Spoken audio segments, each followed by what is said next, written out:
Under the same roof, we share the love. Embracing the differences like hand in glove. Spreading peace and joy, it's a beautiful sight.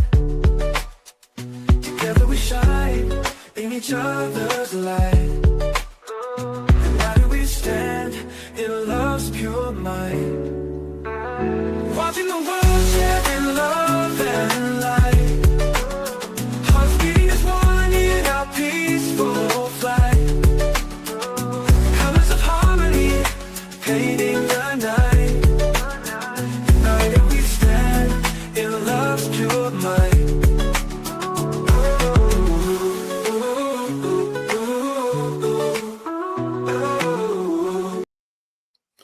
Good evening, everyone. Thank you for tuning in to Watching the World. We have a powerful show in store. Donald Trump is sending shock waves throughout the United States and throughout the world in regards to these Epstein files. We have Bordeaux in the building already, and Ron, welcome in. Ron says Trump is the king of the world. We also have JDP. Thank you guys for being here. Thank you for the awesome support. Tonight, we will not have Calvin Johnson with us. We're going to reschedule our typical weekly legal special until Tuesday night.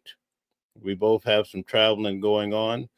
But tonight we're going to focus on what's happening with the Epstein files, especially now you're hearing that none other than Bill Clinton has been dragged into the whole mix. In fact, he's mentioned by Epstein in some of the emails. Well, what does it say? Well, we're going to get to it tonight. We're also going to talk about Marjorie Greene. It looks like she's had some sort of change of heart, and perhaps she's even switching parties, it appears. Maybe she hasn't committed totally, but to a certain extent, it appears that way. So let's get started right away to see what's happening with this shockwave in regards to the Epstein files. And we welcome you guys in. As you come in, please hit the like button, share, and subscribe. And we look forward to hearing from your comments. Do not hold back from expressing yourself. I try to share as many comments as possible. But let's get right to it. In this first particular video we're going to watch, this gentleman, which I would advise you to go check out his channel. I'm going to put his information in the description box. But he actually goes through the emails that are most important that came out from the Epstein files. You know, there's some over 20,000 emails. But he isolates the ones that are quite damning, I must say, and you're going to see the one that everybody all over the internet is talking about in regards to Bill Clinton. So let's not hold back. Let's get right to it, folks. Let's see what it's all about here. One is talking about this right now with good reason. And I want to pick out the 21 most interesting, damaging, and shocking revelations because the story. So he's going to go through 21 of the most damning emails in regards to Donald Trump, Epstein, and even one including Bill Clinton. So we have two individuals that served as presidents being mentioned here. One currently. Story of Jeffrey Epstein, his ties to Donald Trump, his level of global influence, and the implications it all has for the country and the world has now been blown wide open.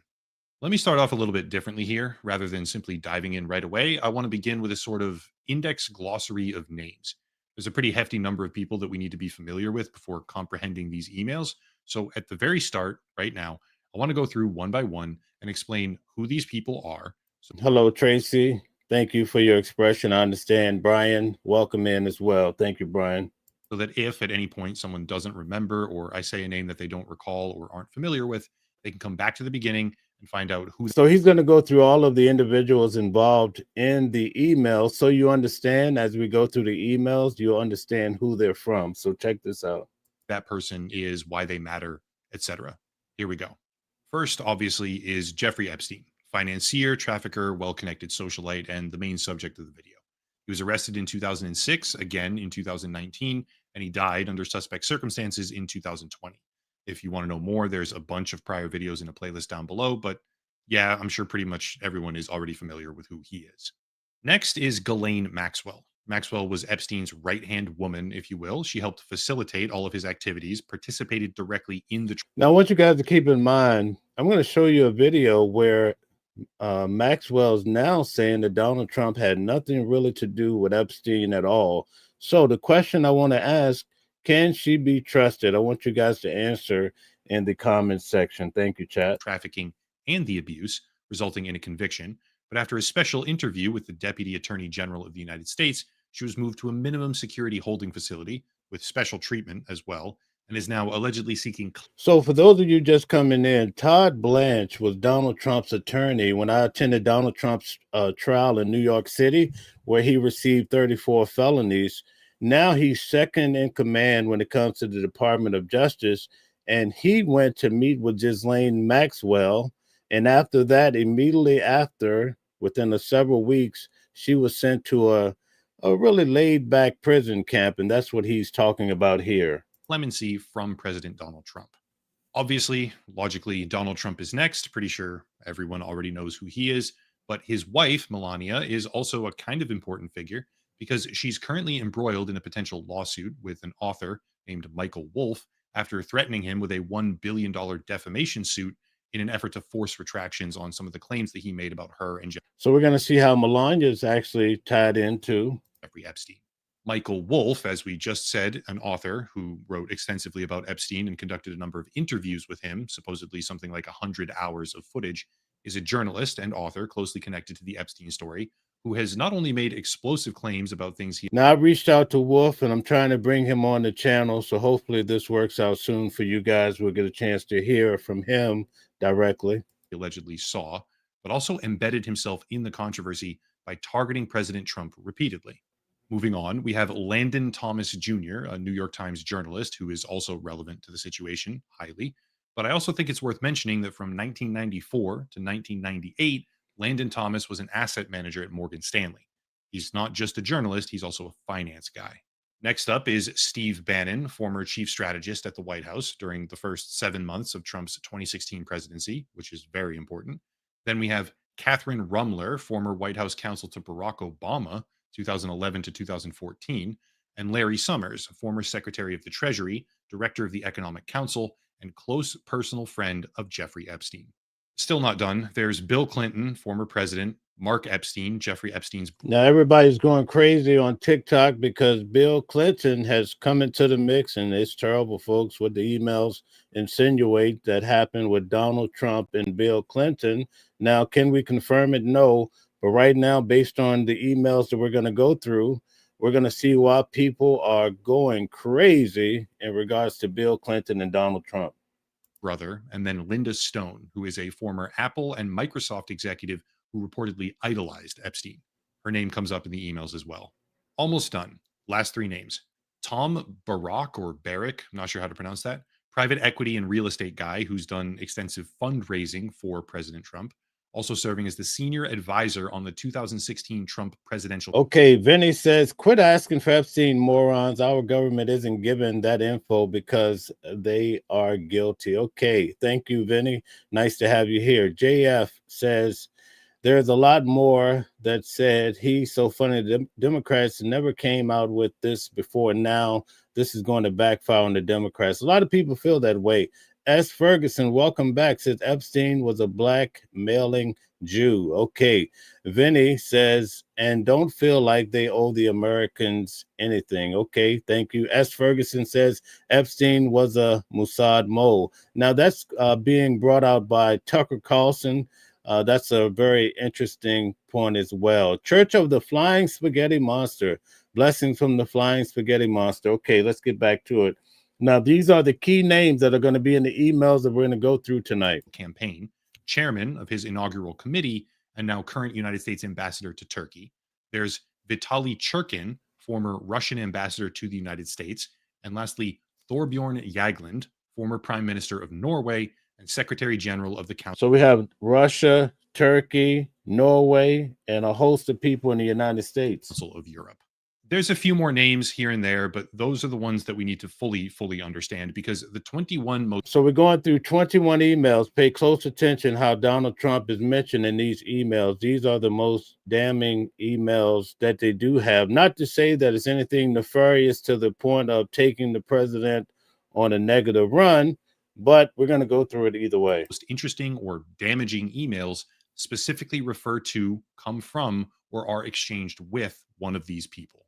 With that fully out of the way, let's dive right in.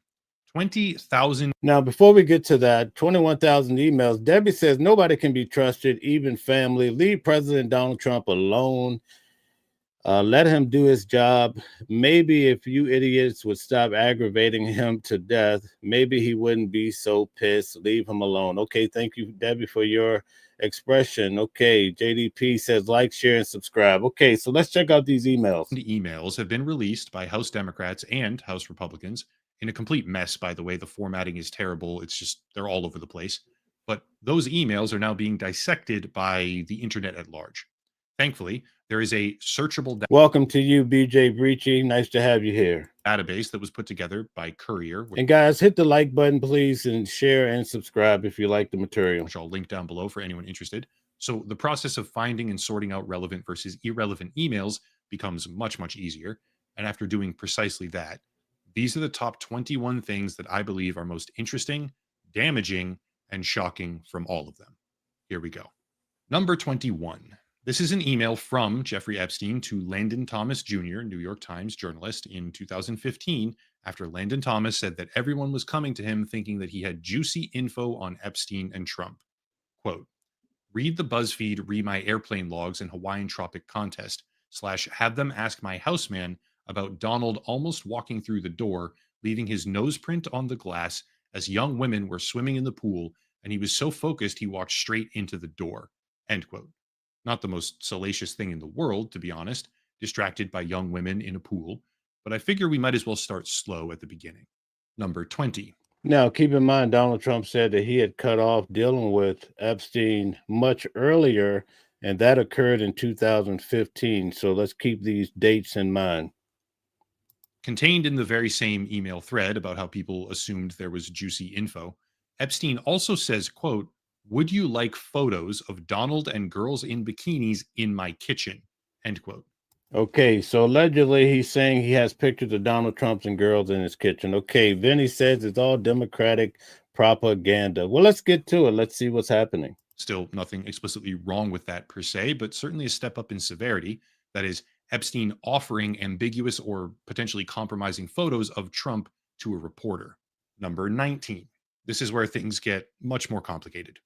Donald Trump has long maintained that he split away from Jeffrey Epstein entirely in the early 2000s.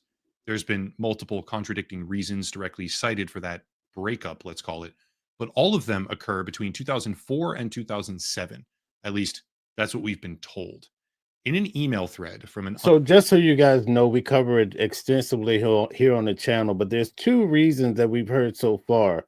Donald Trump said that, and he said it on record, we put it on the channel before, that Epstein was taking females, girls from Mar-a-Lago and pretty much using them toward his, weird behavior type of stuff, right?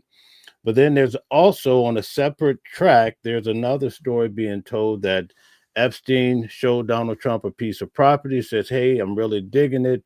What do you think? And then Donald Trump went behind his back and purchased that property. So these are the two tales as to why they broke up. We say that lightly, broke up in 2007. But you'll see a lot of this is happening after the fact of when Donald Trump says that relationship fell apart. Unknown redacted sender as of 2017. A visitor was on their way to Epstein's house, notably the second floor of Epstein's house, which is where prominent victim Virginia Giuffre specifically indicated the massage tables were, and the bedrooms with cameras were documented in evidence photographs, aka the place where abuse occurred. Now, just to give you some context, Virginia Giuffre is the young lady that unalived herself earlier this year because it was so hard for her to carry the weight of everything that happened with her in regards to Epstein. Now, Donald Trump, we have it on video on record, said that Virginia Giuffre was the young lady that Epstein had recruited from Mar-a-Lago, and I believe she was somewhere around 16 or 17 years of age, something to that effect, allegedly. But it's all on video. Donald Trump actually talks about it himself. This unknown person went to meet him as part of an exchange where they ask for a door code, while Epstein says that the house is more private for a meeting. And then suddenly, quote, I'm at the door, but I will wait for my time. I don't want to come early to find Trump in your house, end quote. And keep in mind, this is 2017, nearly a decade after the two had supposedly parted ways. Number 18. So again, this is 10 years after Donald Trump basically said that they had severed their ties. This is 2017. This is an exchange allegedly between Steve Bannon and Jeffrey Epstein. Reading, quote, from Epstein: Prince Andrew and Trump today. Too funny. Bannon: recall Prince Andrew's accuser came from Mar-a-Lago. Further down: can't believe no one is making you the connective tissue, referring to Epstein. To which Epstein then replies, F and B only, end quote. Seemingly speaking in code. So you know what's happening with Prince Andrew, or former Prince Andrew. He's basically taken the heat, and he's been kicked out of the house, and all sorts of things have fallen apart in his life. And then you see the context here with Steve Bannon talking about the relationship there, allegedly, we say. I guess.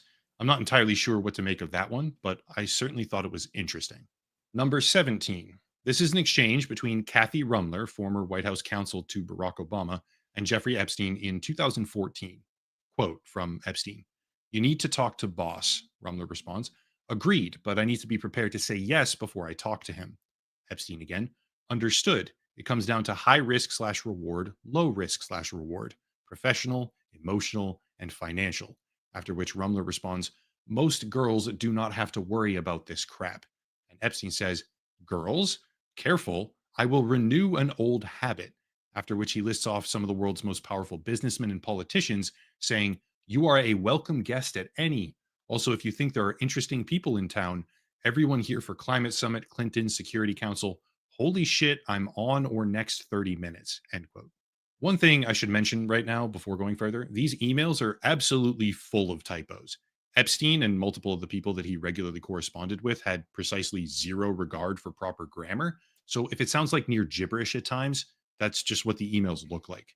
Anyway, careful, I might renew an old habit in reference to girls is certainly a little bit suspect when it comes to the most prolific abuser in human history. Wow, did you see that? That's something. Vinny says there's evil in both parties. Basically, from the names that Epstein is mentioning here, you could definitely tell he had a wide net cast throughout the world of very influential individuals involved in this, what appears to be some common denominator. GR welcome in says the demons are finally coming for Demon Trump. Okay. BJ Breachy says Trump was working undercover to help out the victims. Okay, we're going to get to it. All right. Number 16. This is another exchange between Rumler and Epstein on a thread titled Donald Trump's High Crimes and Misdemeanors. Rumler says, quote, okay, so the name of this thread of the email is called Donald Trump's High Crimes and Misdemeanors, from Epstein to Kathy. And this was in 2018, folks, August of 2018. it makes no difference whether it was his money. Issue is failure to disclose. Plus, fact that he has lied his ass off about it makes clear that he knew it was illegal. To which Epstein responds, you see, I know how dirty Donald is. My guess is that non-lawyers, New York biz people, have no idea what it means to have your fixer flip. Okay, so here you have Epstein saying that he knows how dirty Donald is. Okay, think about that. End quote. That particular thread is probably about the criminal cases that Trump faced in New York, presumably. But the idea of Jeffrey Epstein saying, I know how dirty Donald is, should make even the most devout supporters raise an eyebrow. Just to hammer that point home, number 15 is an exchange between Larry Summers and Jeffrey Epstein, in which Epstein says, quote, recall I've told you I have met some very bad people, none as bad as Trump, not one decent cell in his body. Wow, did you see that? Larry Summers says, recall I've told you I have met some very bad people, none as bad as Trump, not one decent cell in his body. That is crazy. So yes, dangerous, end quote. Ideally, at this point, the gravity of the situation is beginning to present itself, but we are truly, genuinely only just beginning to scratch the surface of how bad this is getting. Number 14. This is another chain between Epstein and a So we started with 21. We still have 14 to go. And look how bad it's getting along the way. Now, we can't confirm these emails or what the whole history track is on it. But again, these are allegedly the emails that the Democratic Party has released in regards to Donald Trump. redacted correspondent, which says, quote, "It will all blow over. They're really just trying to take down Trump and doing whatever they can to do that." To which Epstein replies, "It's wild because I am the one able to take him down." End quote. Let me pose Okay, so Epstein said he was the one that could take Donald Trump down. Boy, guess where Epstein is? He's down. a question here. Why is it that Epstein, at the end of 2018, shortly before he was arrested the second time and then died under suspect circumstances, why is it that he's explicitly saying, "I'm the one able to take him down," about the sitting president of the goddamn country? Just food for thought. And, you know, Epstein was saying all of this, and then all of a sudden he was unalive one way or the other, according to the media. Now for an even crazier one. Number 13. How many people remember this right here? The weird Bill Clinton painting that Epstein had with a blue dress and red high heels? Anyone? Okay, well, keeping in mind that this Allegedly, this painting, I believe, is in the New York condo, the mansion. It was there. And remember, I took you guys on a tour where I showed you that mansion that was upper Manhattan, right above Trump Towers. I'd say I walked additional 10 blocks or so. So they were, in essence, in New York, they were neighbors, Epstein and Trump. But at any rate, let's see how Bill Clinton and why everybody's going crazy on TikTok, Instagram, Facebook, and mentioning Bill Clinton. painting was owned by Epstein and hanging in his Manhattan home. Let's take a look at this particular email thread between Folks, pay close attention. This is the email that has people going crazy. Jeffrey Epstein and Mark Epstein, his brother, in 2018, which says, quote, "How are you doing? All good. Bannon with me. Ask him if Putin has the photos of Trump blowing Bubba. And I thought I had Cirrus. You and your boy Donnie can make a remake of the movie Get Hard. You mean Donnie T." End quote.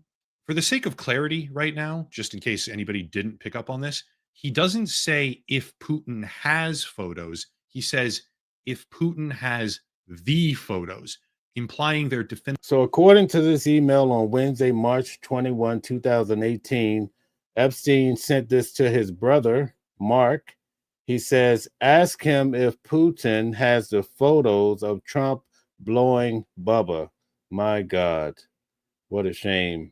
And he identifies who Bubba is in this particular email. Existence. And Bubba, by the way, is one of Bill Clinton's nicknames. I have absolutely no idea what these emails actually mean, but I can certainly see why the Trump administration is. And again, none of this can be truly confirmed. I just want to make this clear, but this is what has even the young kids are going crazy about this. They're like, they can't believe that allegedly, and there's so many memes of Donald Trump and Bill Clinton floating around. Like when you go to these different social platforms, everybody's making a mockery out of Donald Trump in regards to Bill Clinton. And well, in fact, they're calling him Donica Malinsky, I believe. Is so very desperate to stop the release of the Epstein files. This is a nightmare for them. Number 12, a simple email. We still have 12 to go. If you thought that was bad, there's still more, not even the worst. From Michael Wolff, quote, "There's an opportunity to come forward this week and talk about Trump in such a way that could garner you great sympathy and help finish him. Interested?" End quote. Number 11. This one is with Linda Stone in September of 2015 and says, quote, "Wondering if the fact that so many people are on antidepressant, ADHD, and other drugs is what makes Trump appealing and his flaws invisible." Okay, guys, we're going to get to some of the comments to try to bring some balance to all of this. Okay. Marky Mark says, Bubba is a saxophone. Okay. Billy R says, you'll never get the time you spend following this poison carrot. Trump is a stable genius. What's the definition of insanity? Keep believing the enemy's bullshit. All right. Betty says, you're full of it. Okay. Teresa says, blowing Bubba was only a figure of speech. On another note, Trump is more concerned with the financial crimes with Epstein. Okay. A says, it's sad to watch the decline of humanity before my eyes. Okay, Marky Mark says, Bubba is a saxophone. Thank you for that. Robert Torres says, MAGA don't care if they caught Trump doing it. In fact, Donald Trump said that if he could stand in Times Square and actually unalive someone, then people would be so forgiven. It's a great point. Marky Mark says, Hillary got Epstein. Okay. Will you have a cabinet position? She's asking Jeffrey Epstein if he'll have a fucking cabinet position with Trump in 2015. After which she also says, do you think he can win? Speak, please. What do you think? To which he replies, too far to tell. We will know much more come October 15th. But then, after she asks, you still in Paris? Epstein says, Trump Tower. Keep in mind, we have been repeatedly told to believe that the two separated completely. So here's 2016. Epstein says that he's at Trump's towers, much different than the narrative we've heard of them splitting up in 2007. Sometime in the early 2000s. But if that's true, why would Epstein's close friend be asking him whether or not he'll have a cabinet position while he stays at Trump Tower? Number 10. This exchange is between a Qatari businessman, I believe, named Jabor Y, and Epstein, where he says, quote, in Paris today, headed for New York. Trump gives many new things to do, end quote. Once again, casting a very long, very deep shadow over the idea that these two men parted ways a decade earlier and never spoke again. There's a lot of corroboration that tale, that story, that talking point that they've been giving for like 20 And these appear to just be normal emails that Epstein is just going on with his life. So that's something to keep in mind too. 20 years is not true. Number 9. Once again, Epstein and this Jabor Y person, quote, sorry, I just checked your email. What time you will leave to the airport? I hope you are in a better place now than New York. Sorry, yes, Palm Beach, all Trump people here, end quote. Again, 2016, all Trump people in Palm Beach, but somehow the president knows nothing about him and never spoke to him since 2004. Wow, that's something to think about, right? Wow, all of this stuff is coming out. All right, let's get to a few of the comments here. Mark and Mark says lots of people go to Trump Tower. Okay. JDP says like, share, and subscribe, and turn on your notifications to be notified of upcoming shows. A Fuqua says warned about our educational system too. Hopeless, welcome into you, says who cares? Both businessmen, you mix personal life and business life. And hey, who knows who really had Epstein illuminated? Okay. David says, I like that, illuminated. David McKee says, rich people sin different. Exactly. I learned that by covering Sean Diddy Combs' trial. Rich people have a different level of sinning. Tracy Love says, Epstein was trying to be cool, name dropping Trump. Okay, nothing nefarious there. Marky Mark says, exactly. Tracy. Brian Kentrell, always nice to hear from you, Brian. MAGA would have a problem if Trump was found guilty of this. But as it stands now, no truth has been found. Democrats love to twist things to their favor. So sad. Okay, Hopeless says, them emails can be completely fabricated, as CNN has stated. Exactly. That's why I make sure I mention that as well. We really can't confirm it, but it makes a good discussion tonight, allegedly. All right. Rasputin says Trump is pure scum. Wow. Marky Mark says subscribe, double tap. Thank you, Marky Mark. Shout out to you for your support. Hopeless says this is all Dim's way of trying to get back at the people they lost. Okay. Tracy Love says Marky Mark. Now they believe everything Epstein said. Okay. Be more. Bigfoot says Trump did turn him in. Okay. All right. So Trump was working as an agent for the government against Epstein. Is that what you're saying? I've heard that a lot. Marky Mark says, right, Tracy. BJ Preachy says, Russia, Russia, Russia, take two. Okay. Hopeless says, this would all have been brought forward already. All right. And one last one from Tracy Love says, Trump banned Epstein and turned him in. Trump. Okay. Let's get back to these emails. None of it adds up. Number 8. This is between Epstein and Tom Barrack or Tom Barack, however you say that. Closely connected fundraiser and senior advisor to Trump's campaign. Just keep that in mind. This thread is from 2016. Quote, hope you are well. Photos look good. FYI, I receive many calls a week about both Donald, beauty contest, Mar-a-Lago, etc., and Clinton from reporters. Less so recently with Clinton, but my answers are always I have nothing to say, or I try to ignore altogether. A few times I've been ambushed on the street with questions, but I am more careful now. Followed by send photos of you and child. Make me smile. Sure, that could be innocent. Send a few wholesome family photographs, but A, this is Jeffrey Epstein that we're talking about right now, and B, So this is 2016. Epstein is basically saying that he's still involved with Donald Trump and Clinton. this is communication about Epstein refusing to answer incriminating questions between him and Trump's own senior advisor in 2016. 7. Good old Landon Thomas comes back around here with an email exchange that appears to be warning Epstein, reading, quote, he is Okay, so this is a warning here. Antonio says Tracy sounds like she wished she would be one of those girls. Oh my. Marky Mark says, thanks, Mel, for the great journalism. Thank you, Marky Mark. Marky Mark and I, we don't always agree. We have different positions, but we get along so well, and we have a meeting of the minds as we try to deal with the intellect, right? Red or Dead says TDS is MAGA believing anything Trump says. Oh my. Hopeless says this van be AI guys. Okay, let's get to it and see what this warning is about. digging around again. Not clear if it's another book or expanded paperback version. Was asking me all sorts of questions about why you hired Ken Starr. I told him I had no idea. I think he is doing some Trump related digging too, anyway, for what it's worth. End quote. Why on earth is a New York Times journalist warning Jeffrey Epstein and giving him a heads up that someone is looking into him and Trump? You know, Epstein had people in all places. You have someone here from the New York Times giving him a heads up in regards to some snooping happening in regards to Donald J. Trump. Why is that happening? And why is that happening at that time during that year?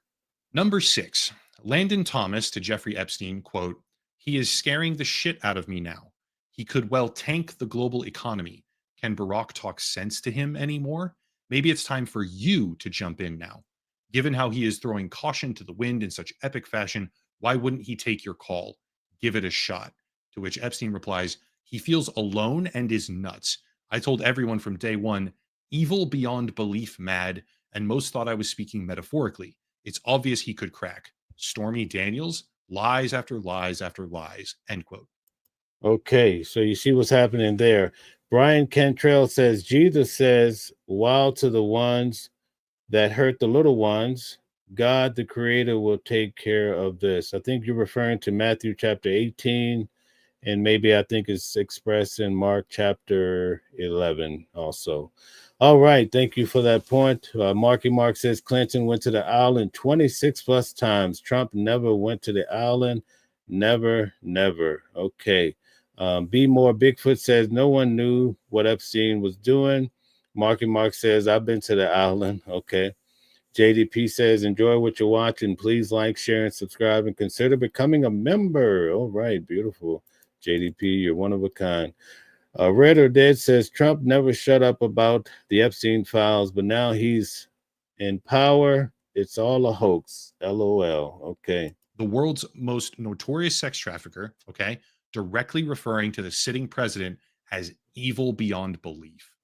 Number 5, inexplicable. So you hear that? Epstein, the world's biggest S trafficker, calling Donald Trump evil beyond compare. Isn't that something, folks? Apparently emailed to himself from another account he controlled, Epstein sends a very long list of names. Rothschild, Rumler, Churkin, Schumer, Rockefeller, some names we know, some names we don't, across a wide range of political affiliations and business sectors. But that email is titled List for Bannon Steve, and it was sent in June of 2019. 1 month later, Epstein faced his second arrest. I don't know what that list is for. I don't know all the people that are on it, right? I don't recognize all of these names, but I can tell you that this is a tiny little fraction of the files that are being withheld from. Wow, he had Chuck Schumer. He has Schumer on there. I'm just saying perhaps it could be, but that's a vast list of powerful names that Epstein had basically sent to Steve Bannon. From the public and that the level of discrepancy between what we now see in black and white correspondence versus what the current administration has been incessantly claiming is unignorable. They are not telling the truth. Number Wow, he had Rockefeller on there. 4. Now for some of the most damning things, okay? In a 2018 email thread between Epstein and Thorbjorn Jagland, we can see, quote, I think you might suggest to Putin that Lavrov can get insight on talking to me. Vitaly Churkin used to, but he died. After which Epstein continues later, Churkin was great. He understood Trump after our conversations. It's not complex. He must be seen to get something. It's that simple, end quote. Let's get something straight right now, okay? This is email evidence in 2018 of Jeffrey Epstein, who has repeatedly claimed explicitly to hold compromising information about sitting President Donald Trump, talking to the former Norwegian prime minister and saying that he coached Russia on how to handle Donald Trump. I don't care. Wow, that is insane. If true, that would be so damning, right? Care who you are or what politics or loyalty or affiliations you have. That's a fucking problem. Number 3. These last 3 are some of the most common. They're the ones that mainstream media have been fixating on, I guess, the most. Okay, so these last 3 I've been going over all week. We're still going to go through it, but let me get to some of these precious comments. Marky Mark says Rothschild was on the island. Oh my. Okay, BJ Breachy says that's because Donald Trump was taking down Epstein and working busts behind the scenes to help the victims. Okay, well, that's a new spin. Robert Torres says Trump was best friends with Epstein for 15 years, but Trump knows nothing. Yeah, right. Only MAGA is buying that. Only MAGA is drinking the Kool-Aid. That's basically what he's saying. Thank you, Robert, for your comment. Brian Kentrell says, Okay, Grossum says BB and Putin got the pics. Okay, they got the information. Maybe that's something to look into. JM says, you think Trump blew the horse or oh my God. Alvon Phillips says, man, the rich and powerful people lifestyle is worse than the people living in the ghetto or in the streets. They're only rich, that's all. Red or Dead says, what about Bubba? That's what everybody wants to know. What happened with Bubba? But there's a very good reason for that. From Epstein to Ghislaine Maxwell, quote, I want you to realize that the dog that hasn't barked is Trump. Okay, so Epstein wrote to Ghislaine Maxwell, who says that Donald Trump and Epstein really didn't even know each other. He says, I want you to realize that the dog that hasn't barked is Trump. Wow, isn't that something? Virginia spent hours at my house with him. He has never once been mentioned, police chief, etc. I'm 75. Now, remember when the media put this out during the week, they had Virginia name redacted here. So now in this email, it identifies Virginia as the female that spent hours at the house with Donald Trump. Okay, he has never once been mentioned, police chief. So, wow, he called Donald Trump, Epstein called Trump the dog that hadn't barked. % there, to which Maxwell replies, I've been thinking about that, end quote. Number 2, email to Michael Wolff, quote, blank, Virginia Giuffre. We know that because of context now. Now, guys, Michael Wolff, he's a biographer who wrote about Donald Trump. He also wrote about Epstein tremendously. So let's see what occurred. Blank worked at Mar-a-Lago. She was the one that accused Prince Andrew. Trump said he asked me to resign. Never a member ever. Of course he knew about the girls, as he asked Ghislaine to stop. Okay, so there you have it. Epstein, if this is accurate, he at least says that Donald Trump knew about the girls. And Donald Trump actually on video did express that Epstein had taken Virginia Giuffre from Mar-a-Lago. She used to work there, I believe, in the spa. And he took her, he recruited her to go do his work, his fake ministry. End quote. And then lastly, number 1, the big cheese.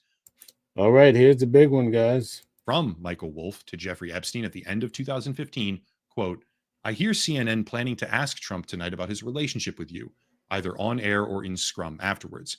Epstein replies, if we were able to craft an answer for him, what do you think it should be? Why the fuck would they be able to craft an answer for him is the real question. And then finally, quote, I think you should let him hang himself if he says he hasn't been on the plane or to the House, then that gives you a valuable PR and political currency. You can hang him in a way that potentially generates a positive benefit for you.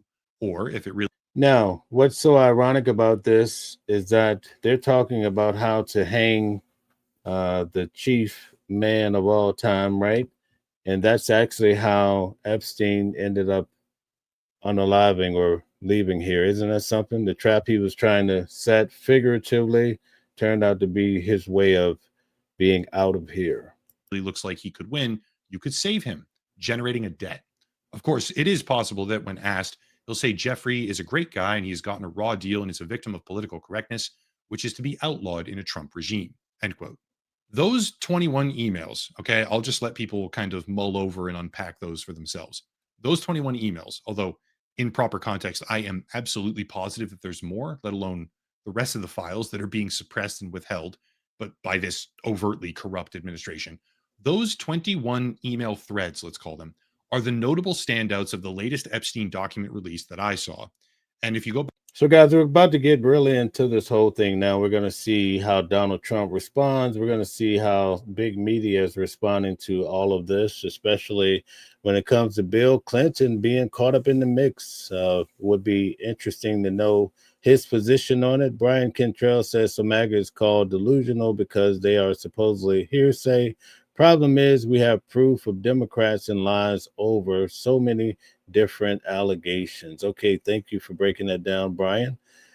Brian is always on point. Marky Mark says Hillary got Epstein. Okay, J Roar 123, welcome in. Nice to have you here. Thank you for liking, sharing, subscribing. Please come back and hang out with us. We do this all the time. J Roar says Trump never committed a crime. Trump banned Epstein from Mar-a-Lago. But that's not the real issue. That has to do with Democrats losing on the shutdown. Okay, they have sour grapes. Is that what you're saying?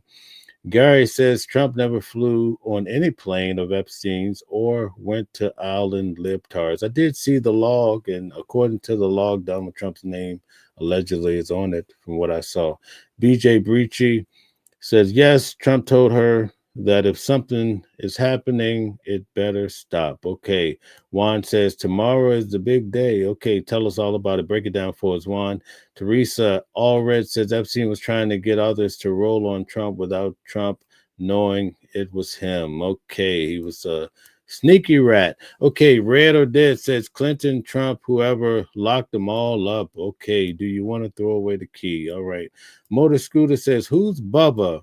Well, we went over that. According to what's expressed here, Bubba used to be a president, allegedly, of the United States. Dwayne Curry says they're crazy. Okay.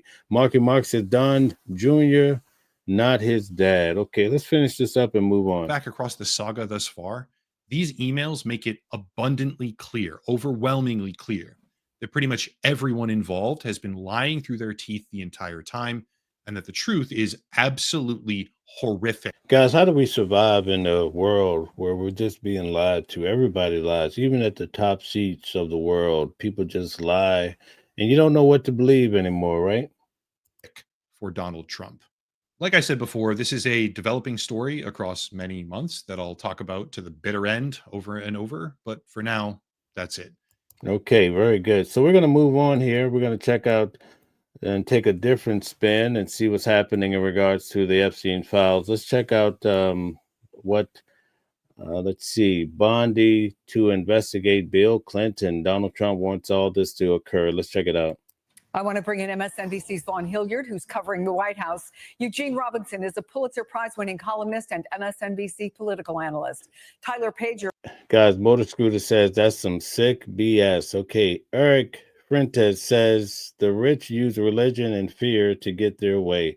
Exactly. You could say that again. Candyman's in the building. Candyman says, just remember, 99.9% of everyone in these emails are Democrats. LOL. Okay, Eric is in the building. Okay, Brian Cantrell says, Mel, we survive in this world by living life through Jesus. He's the only way. Okay, the truth and the life. Is that what you're saying? Thank you so much for your commentary on that.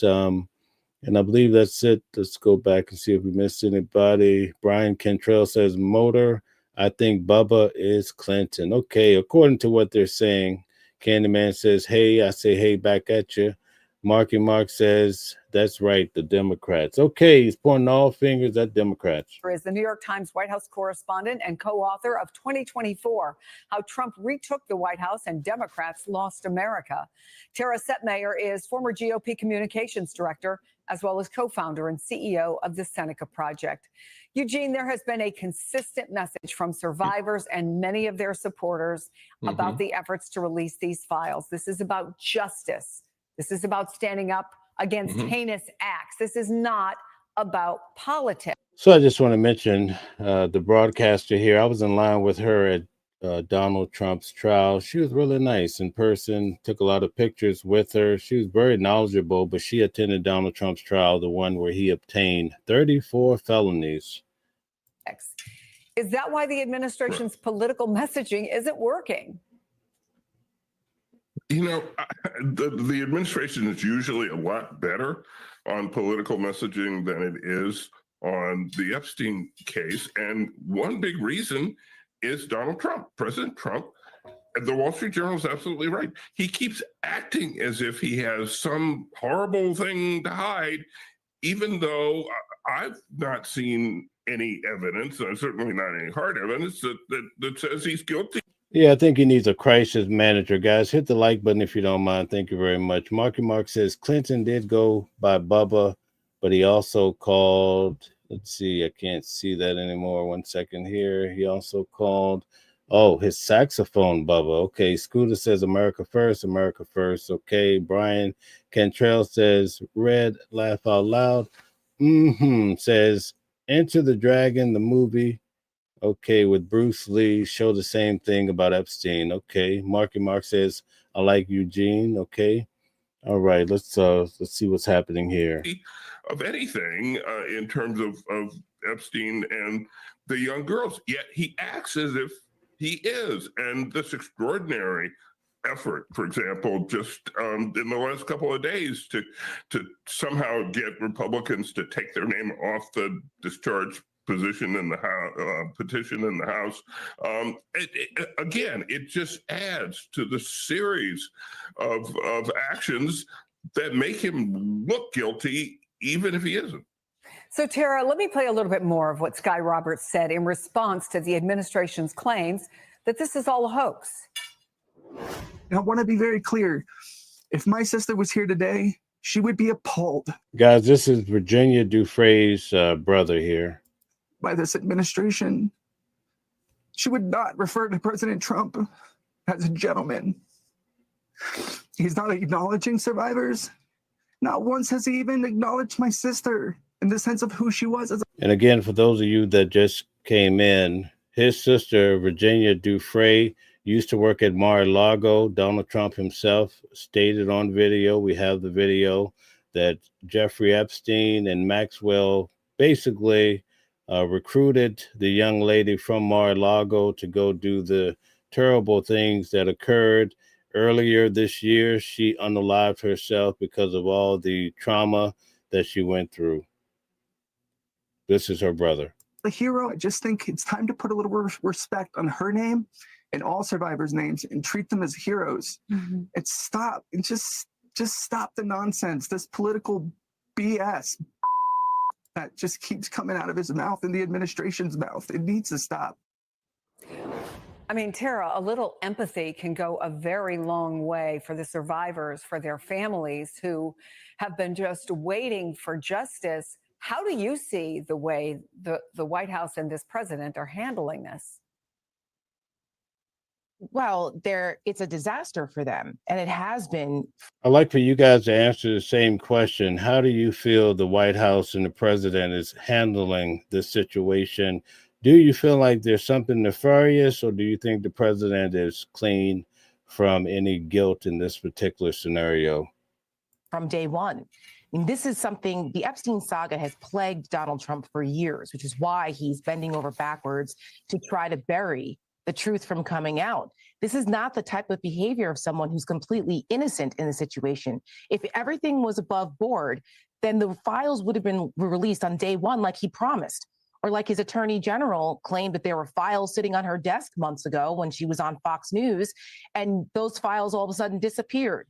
And what about, why would you have 1,000 FBI agents wasting their time going through the files if there was to look for Donald Trump's name, if there was nothing to be concerned about? I mean, the pattern here is incredulous. I mean, the people are looking at this and saying, this is not how you behave if you have nothing to hide. And the absolute lack of empathy, the lack of compassion. All right. Does it come across as they have something to hide just because of the way it's being handled? Let's check out some of the comments here. Natalia, welcome in. Nice to have you. Says exactly. Marky Mark says, nothing to see here. Okay. Fred Wright says, Dems getting advice from Epstein. That's too funny. Red or Dead says, MAGA defending PDF files. Oh, my goodness. Fred Wright says, Dems defending Epstein. Okay. Says, in the movie Enter the Dragon shows a woman who is like Maxwell. All right. Thank you for that insight. Marky Mark says, that's right. To Candyman. Red or Dead says, MSNBC lie. What about Fox and Trump?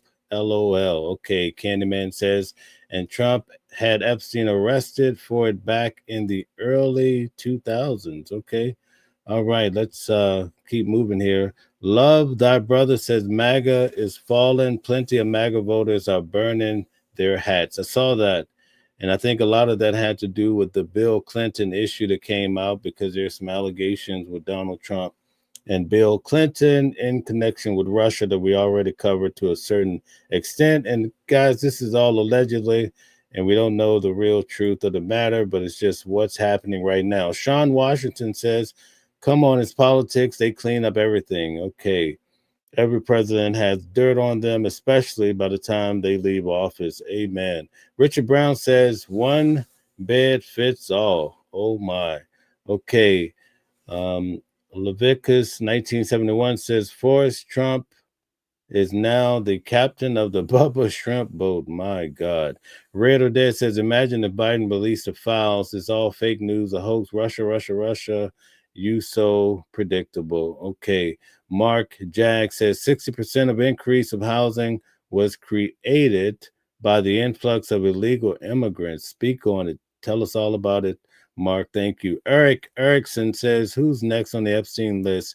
MAGA. Oh, my. And the lack of concern for the survivors of this despicable human being, I think also speaks volumes. And that's why you see this reaction, this visceral reaction from so many people across party lines. Very few things have unified this country.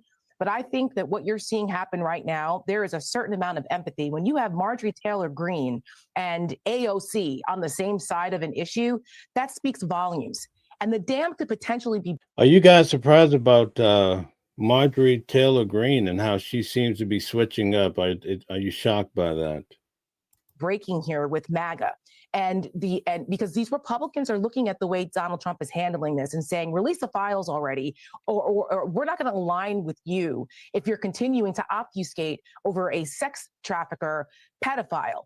And then also you juxtapose that with the preferential treatment of Ghislaine Maxwell, which is something else that's a complete outrage. And what a disrespect and spit in the face to the survivors of this woman and what she did with Jeffrey Epstein. And I think collectively, the American people are looking at the situation and saying this is the acts of an unhinged president who has something to hide. And Well, there you have it. There's a photo of Donald Trump and Ghislaine Maxwell, but now she's saying that Donald Trump and Epstein really didn't have any major dealings with each other. Can you trust her? Do you believe everything she's saying, folks? Tell us about it. Dam is starting to break, and it should. There needs to be accountability. Enough is enough. And Vaughn, I think it's worth noting that the president, who I think it's an understatement to say he typically does not shy away from a camera, has refused at least twice to answer questions about Jeffrey Epstein or the emails, but he is posting about it. So what's he saying? So here's my question to you guys. If the president is performing well, you're making money, and life is peaceful, is that enough to cause you to look the other way if some major news came out that was credible in regards to the Epstein files? Would you turn the other cheek or turn the other way if the president is doing a great job with the economy? Right, and this is where it gets difficult to understand the extent to which the Okay, so we're going to move on. Let's get another spin on this as well. We're going to see what's happening here as well. Let's see. Joining us now is former federal prosecutor and senior writer for Politico magazine, Ankush Kadori, and MSNBC political analyst and opinion columnist at the New York Times, Michelle Goldberg. Ankush, And by the way, guys, we're going to have some Fox and some CNN. We try to have a balance of information coming through, not too much of anything.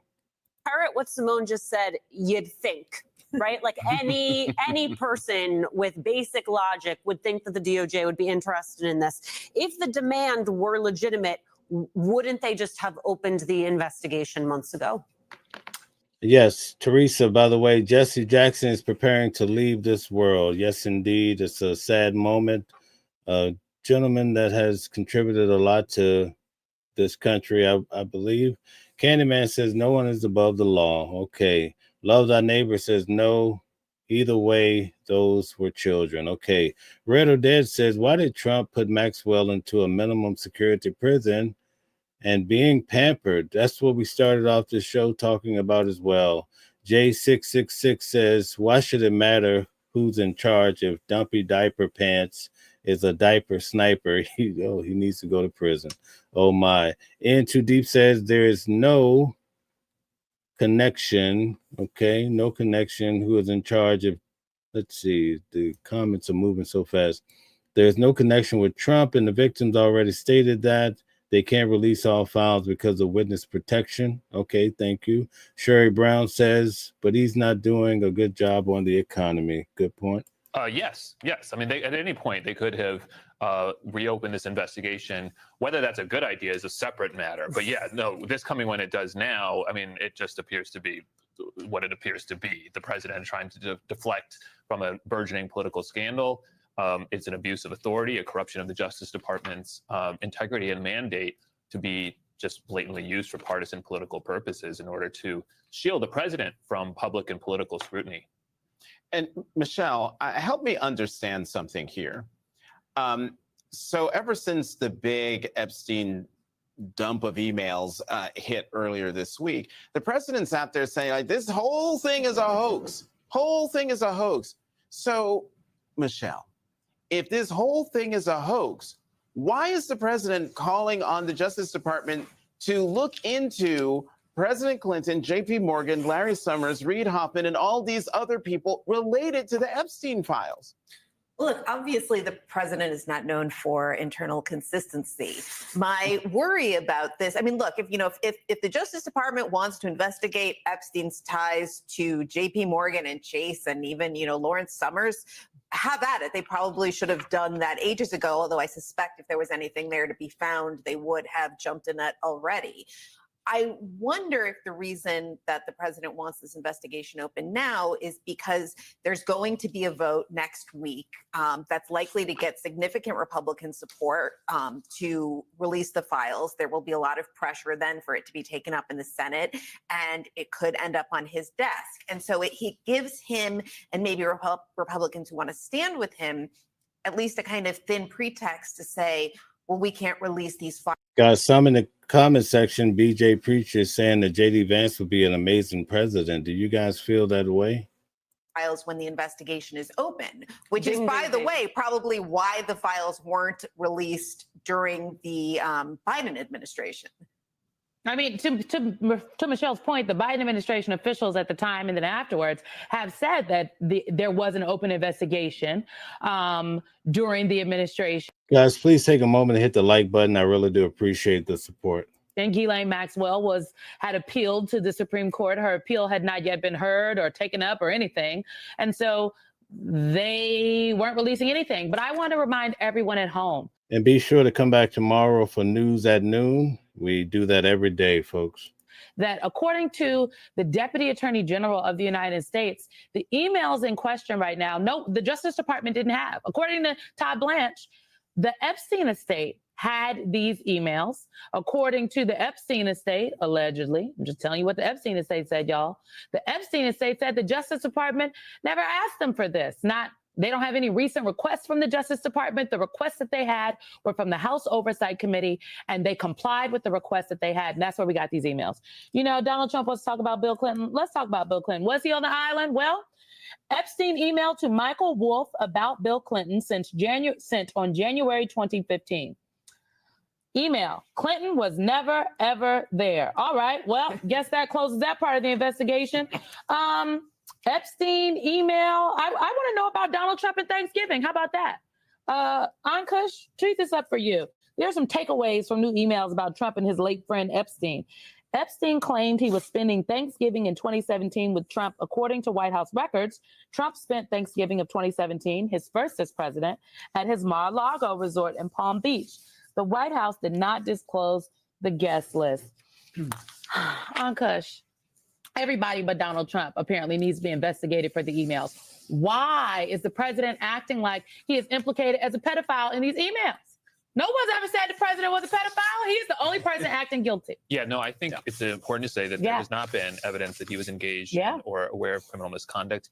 I've said this before, I think even here, I was not a fan of the release all the files thing, because what happens is this: you get emails, you don't understand the context, you don't even know. I mean, we're talking about relying on the word of Jeffrey Epstein, who's writing some of these emails. Why would we assume? Who is a monster? Correct. We should say Jeffrey Epstein is a Correct. monster. He is a child trafficker, a sex trafficker, a pedophile, and his crimes were.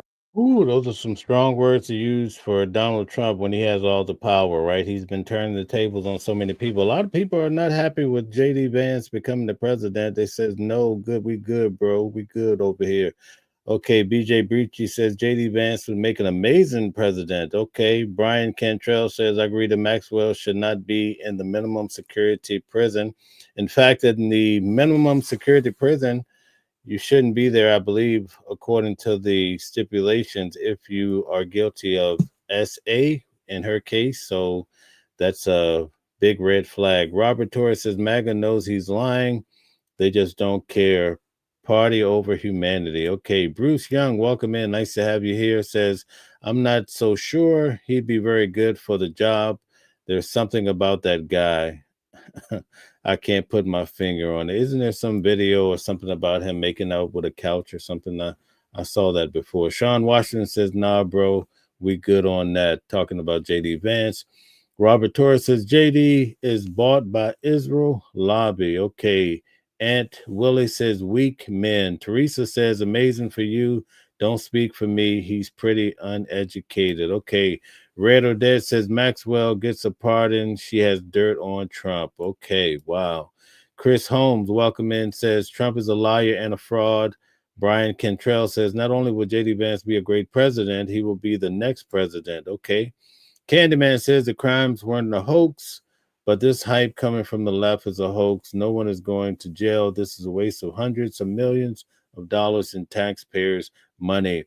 Zeke 2911 says, what kind of Christian marries a Hindu? Exactly. Seems like he wants his wife to convert to Christianity from what I'm seeing in his statements. Real. But these emails were written, many of them, they go back to like early 2000s. Well, this is the thing: is even if you accept that, you accept sort of my view of the situation, Trump is clearly acting like he has something to hide. Yeah. Or that he is hiding something on someone else's behalf. Now, I don't know. Do you guys agree with that? Do you feel like Donald Trump is acting like he has something to hide? Tell us about it. If that's true. But all of this hemming and hawing all year, right? Going back and forth on what's in the files, and we're talking about it. There's going to be this big, elaborate, release. Then they pare it all back, and there's nothing to see here. Okay, guys, so we're going to move on. Let's see what's going on here with Venezuela from Fox and Friends.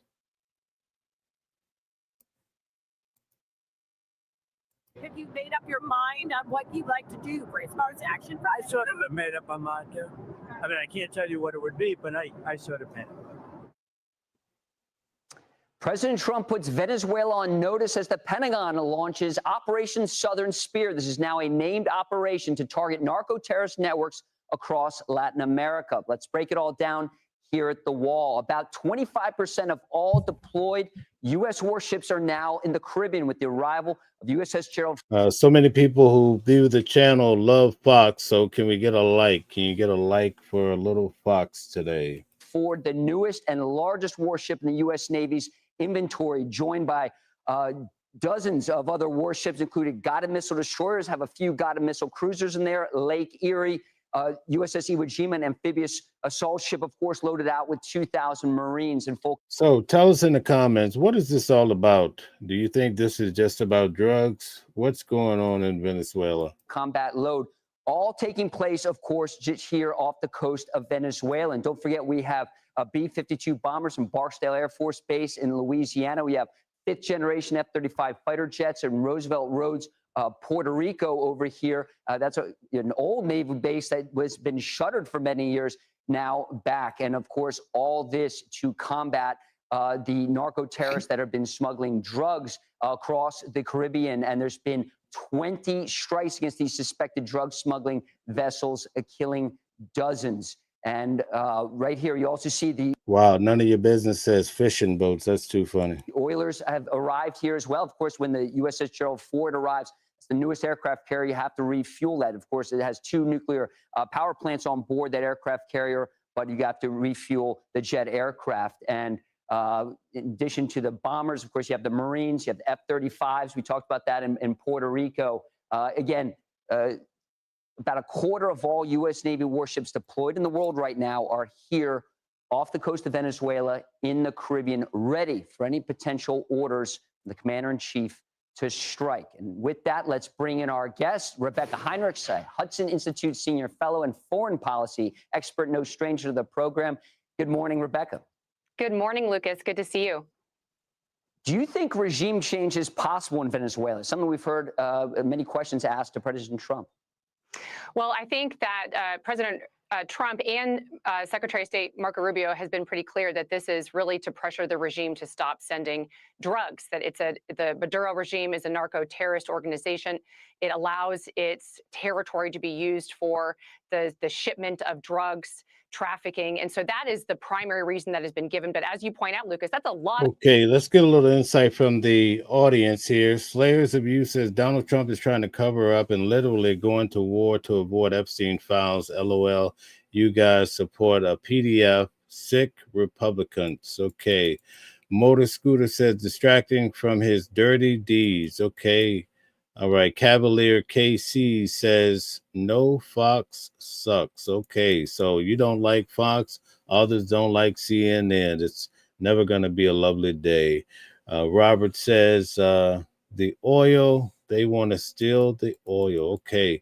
Jeb Common says looking for regime change in Venezuela, a leader that is more reasonable and cooperative. Okay. Red Odette says he's going to war to distract from the Epstein files and the costs at home. Okay. Jerry, what the freak says, and you know this how? Okay. That's referring to someone else. Shane Cruz says it's all about the oil and distractions. Jimmy Burris says we have way more oil than they do. Okay. Blue Ocean says, Red, you're stupid. Zeke says they fly drugs in now. Okay, let's get back to it. Firepower in the region. And so I think really it's an enormous effort to pressure Maduro to stop this narco-terrorism. But also, I think it also is to perhaps incentivize some of the military around Maduro, potentially to pressure Maduro to leave, to maybe encourage Maduro to leave on his own. I'm very skeptical that he will. I'm also very skeptical, Lucas, that the United States is going to go forward with what would amount to the necessary force needed for regime change to something more peaceful in the region. One of the things we talked about with all these warships in the Ford strike group, of course, the guided missile destroyers and some of the cruisers that are out there, of course, they're armed with dozens of Tomahawk cruise missiles. If President Trump were to order some kind of strikes on Venezuela, what would the target set look like, Rebecca? And should force be necessary? Would you be recommending strikes against the Maduro regime inside Venezuela? Well, President Trump's administration has been really pretty close, keeping its cards close to its vest about what some of the intelligence they have and what they're actually looking at inside Venezuela. So I wouldn't be able to. Okay. Zante says maybe he's doing what he said. Fentanyl's all over the place. Red Odette says he's committing war crimes. That's why the UK has denied intelligence. Okay. Blue Ocean, welcome back, says no files because all the Democrat elites are on there. Okay. Carol Lawler says it's more than reason. Stop drugs, change in power, oil control, and control shipping routes. Any thoughts? Okay, thank you for that. And Teresa says that fentanyl not coming from Venezuela. Okay, explain that some more for us. Jimmy Burris says, how is it was crimes and we're not at war? Okay, so let's finish this up. To give advice, but I would say that if there are strikes, I would speculate that those strikes would be against the cartels, drugs specifically, not targets that would threaten the Maduro regime proper. The reason for that, Lucas, is that the Maduro regime is obviously militarily inferior to the United States, but it's also backed by the Russians and the Chinese and the Cubans. And we learned this back in 2019 when they say the Chinese are supporting Venezuela, so that might turn into a drag out.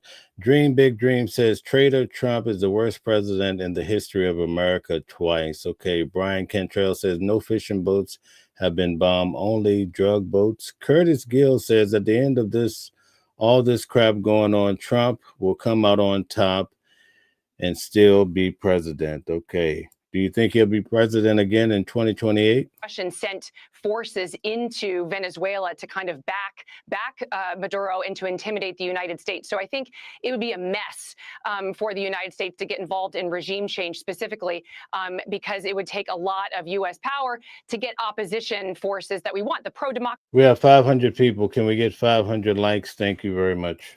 people in power in Venezuela. So I think this is more intimidation, Lucas, and then also the strikes would be against the cartel organizations and the cocaine operations that is ongoing in Venezuela. And one of the assets not listed on the board, of course, are Reaper drones. That's what's been carrying out the vast majority of those strikes on those drug boats. Let's look ahead, Rebecca, to this week when President Trump hosts the Saudi Crown Prince Mohammed bin Salman. Okay, so they says Robert Torres says pedo 2028. Jimmy says Trump 2028. Dream Big says traitor Trump will be removed. Okay. Mark Sparks says Trump is the greatest. Teresa says China sends all the chemicals to make fentanyl, but not all through Venezuela. Zeke says Obama 2028. Okay. Red or Dead says PDF 2028. Okay. Ron Black says Donald J. Trump is the greatest president. James Nichols says the strikes so far are likely illegal under international law. The government has not provided conclusive evidence of the boats carrying out drug smuggling operations. Joyce Crumley says dump Trump. Okay, JDP says please like, share, and subscribe.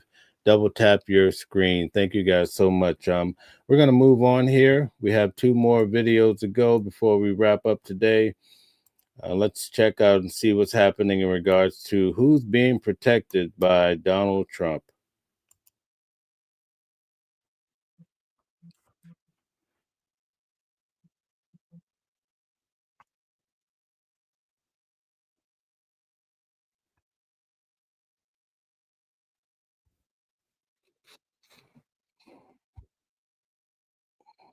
Okay, are you guys still able to hear me? Can you hear me? Put a 1 in the chat if you can still hear me. If we still have sound, put a 1 in the chat. Can't hear. Okay, give me 1 second here. Guys, hang tight. And let's see if we can fix this.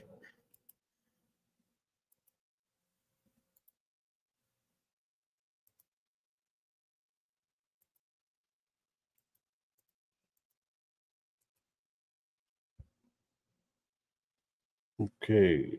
In the House follow your lead and defy the president on this? Okay, are you guys able to hear that? Put a 1 in the chat if you're able to hear now. Put a 1 in the chat. Okay, you can hear. Great. Let's check it out. I think we could have a deluge of Republicans. There could be 100 or more. I'm hoping to get a veto-proof majority on this legislation when it comes up for a vote. And, you know, the president's been saying this is a hoax. He's been saying that for months. Well, he's just now decided to investigate a hoax if it's a hoax. And I have another concern about these investigations that he's announced. if they have ongoing investigations in certain areas, those documents can't be released. So this might be a big smokescreen, these investigations, to open a bunch of them as a last-ditch effort to prevent the release of the Epstein files. Thank you, Cavalier. I mean, it is extraordinary to hear him demand an investigation and only. Welcome in, Cali Unplugged. Nice to have you here. Lock in with us. Was Blind says this guy is an idiot. Okay. Thank you very much for that. Let's see. XY says voted for Trump, but not a Trumper anymore. He's a globalist and the closest Democrat like you. Okay. All right. Frank Bill says, so did the Dems multiple times. Biden and Obama did. Okay. Thank you. Only mentioned Democrats, only mention his political opponents. But you're saying he may not really even want any investigation. He wants to prevent the release. Why does he want to prevent this? What is he afraid of? You know, I've never said that these files will implicate Donald Trump, and I really don't think that they will. I think he's trying to protect a bunch of rich and powerful friends, billionaires, donors to his campaign, friends in his social circles. And that's my operating theory on why he's. Okay, you guys agree. Who do you think Donald Trump is trying to protect here? Tell us all about it. Trying so hard to keep these files closed. What do you think is actually in these files? I mean, we've seen so much Epstein material, from the criminal cases, the stuff that just came out this week, you know, from the estate. Jimmy Burr says Trump is not in the files. It's Buddy says anyone in the files who committed a crime should be arrested regardless of the party or who their friends are. Okay, Zeke says millionaires and billionaires. I can agree with that. Red or Dead says himself and rich friends. And Blue Ocean says, but Trump's not on the list. What do you think is left? Yeah, I don't have to guess at what's in the files. I've talked to the survivors through their lawyer, and we know there are at least 20 people in those files. There are politicians, billionaires, movie producers. Blueberry says he's protecting sleazebag billionaires. Love Thy Brother says Trump said that he will be transparent. Why not release the files? Candyman says, why did I get timed out? Candyman, you're not timed out. I don't time out anybody, so I'm not sure what happened to you. Red or Dead says Blue Trump is all over them. Okay. Blue Ocean says a Democrat judge is stopping the list from being released. Okay. Yvonne, nice to have you here. Welcome in. Says it's not okay to be okay with PDFs or be complicit in it. I second that to the highest degree. You're so right. Cavalier says himself and his billionaire friends. All right. Producers who are implicated criminally, who haven't been investigated. And it's up to the FBI, not the survivors and the DOJ, to release those names, or at least to investigate them. And when I see Donald Trump announce a bunch of investigations, I don't see him going after these. Guys, hit the like button, share, and subscribe to the channel. We go live every day at noon to discuss the hot topics and news. We have the legal show every Sunday night at 8 p.m. And we have a lot of new shows coming through. Tomorrow night at 8 p.m., I'm going to be interviewing a celebrity's mother who covered the Diddy's trial. We have a lot of good shows coming through. Rich elites that are implicated in these files, according to the survivors.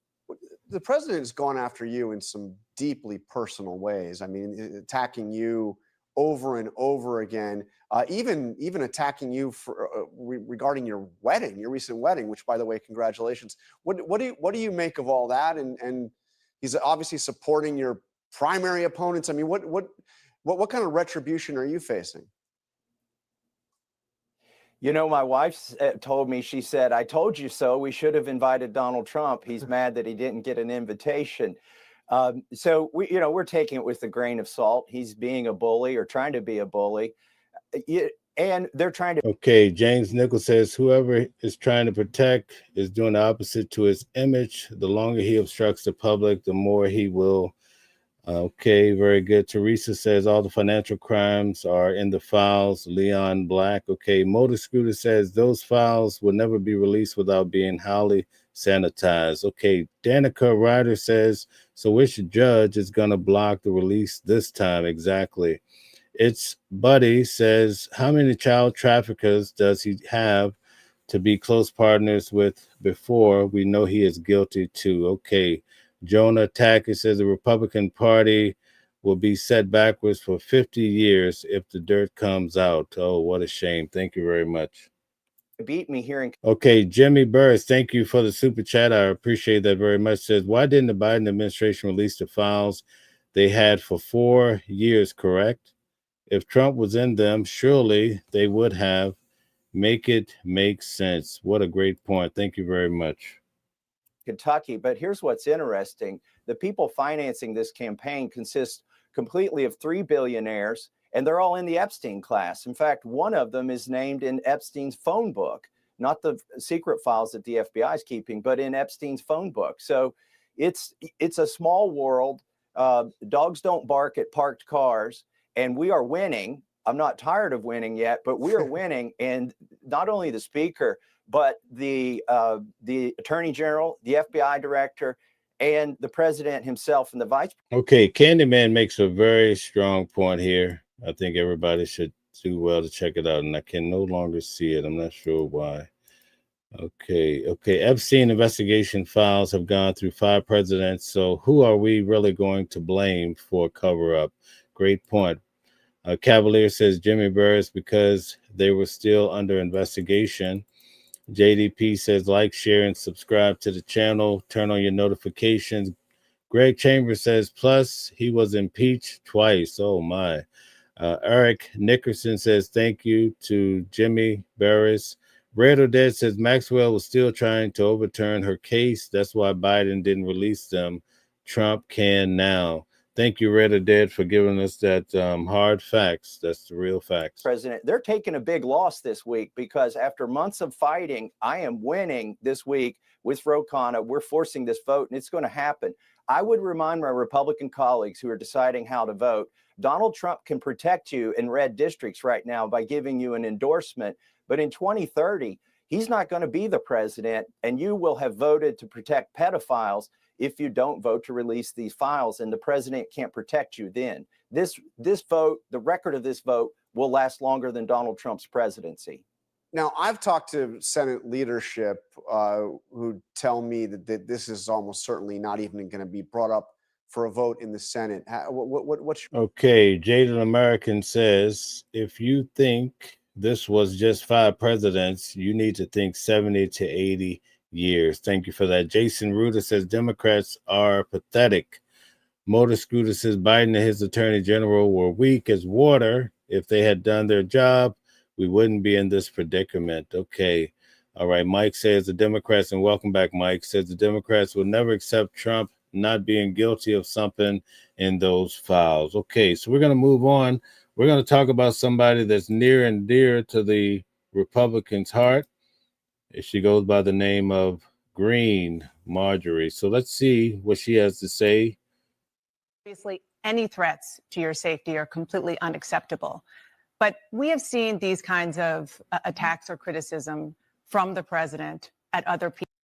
Donald Trump is really on her case right now. What do you guys think? Do you still have love for her, even though she's not as cozy with the president as she used to be?